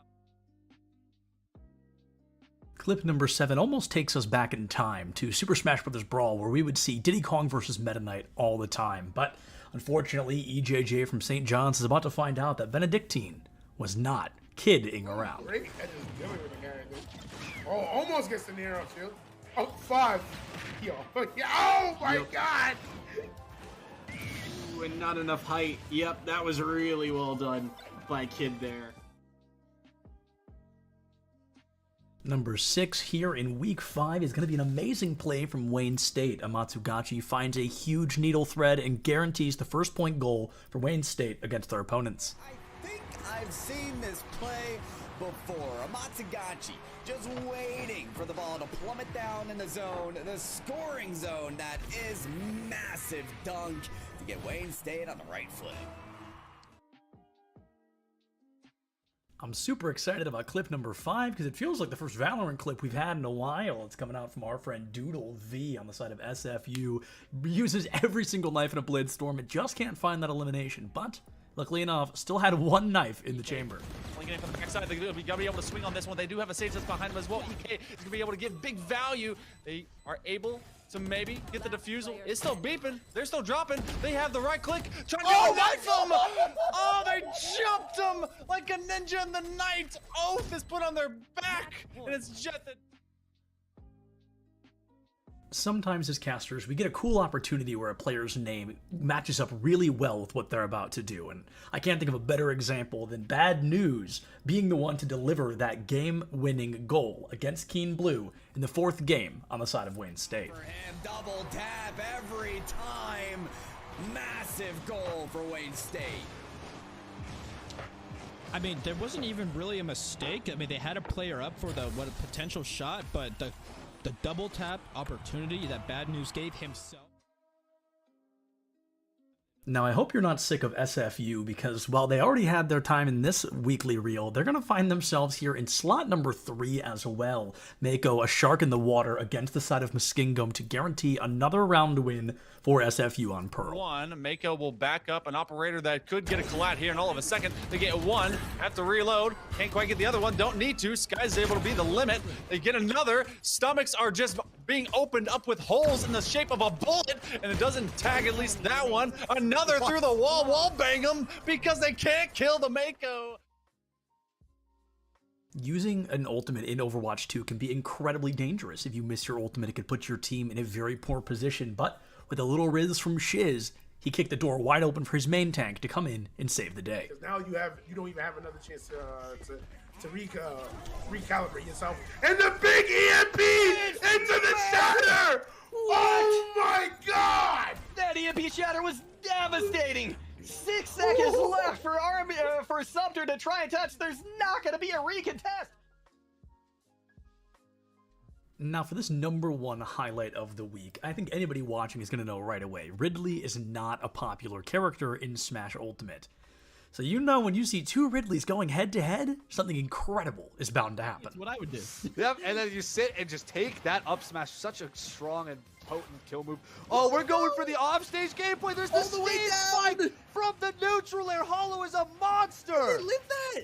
They live that. And now Holo has a very even game to play from. Minixo struggling to stabilize. Air dodges in. We're seeing but then the goes for one of their reverse. own. They do the same exact thing. Minixo gives Holo a taste of their own medicine. And that brings week 5 to a close. Thank you all so much for watching this with me and getting to share all these moments and relive all these hype, fantastic plays in the ECAC. It's been a wild ride. We've got insane weeks coming up ahead as we get closer and closer to the end. The caliber of play gets higher and higher, and these players, they just improve and impress week after week. If you want to keep an eye on it, feel free to follow on all of the channels. If you want to follow me, it's just Septilence. You know where to find me on any social media. Thank you so much for watching. Check your posture, drink some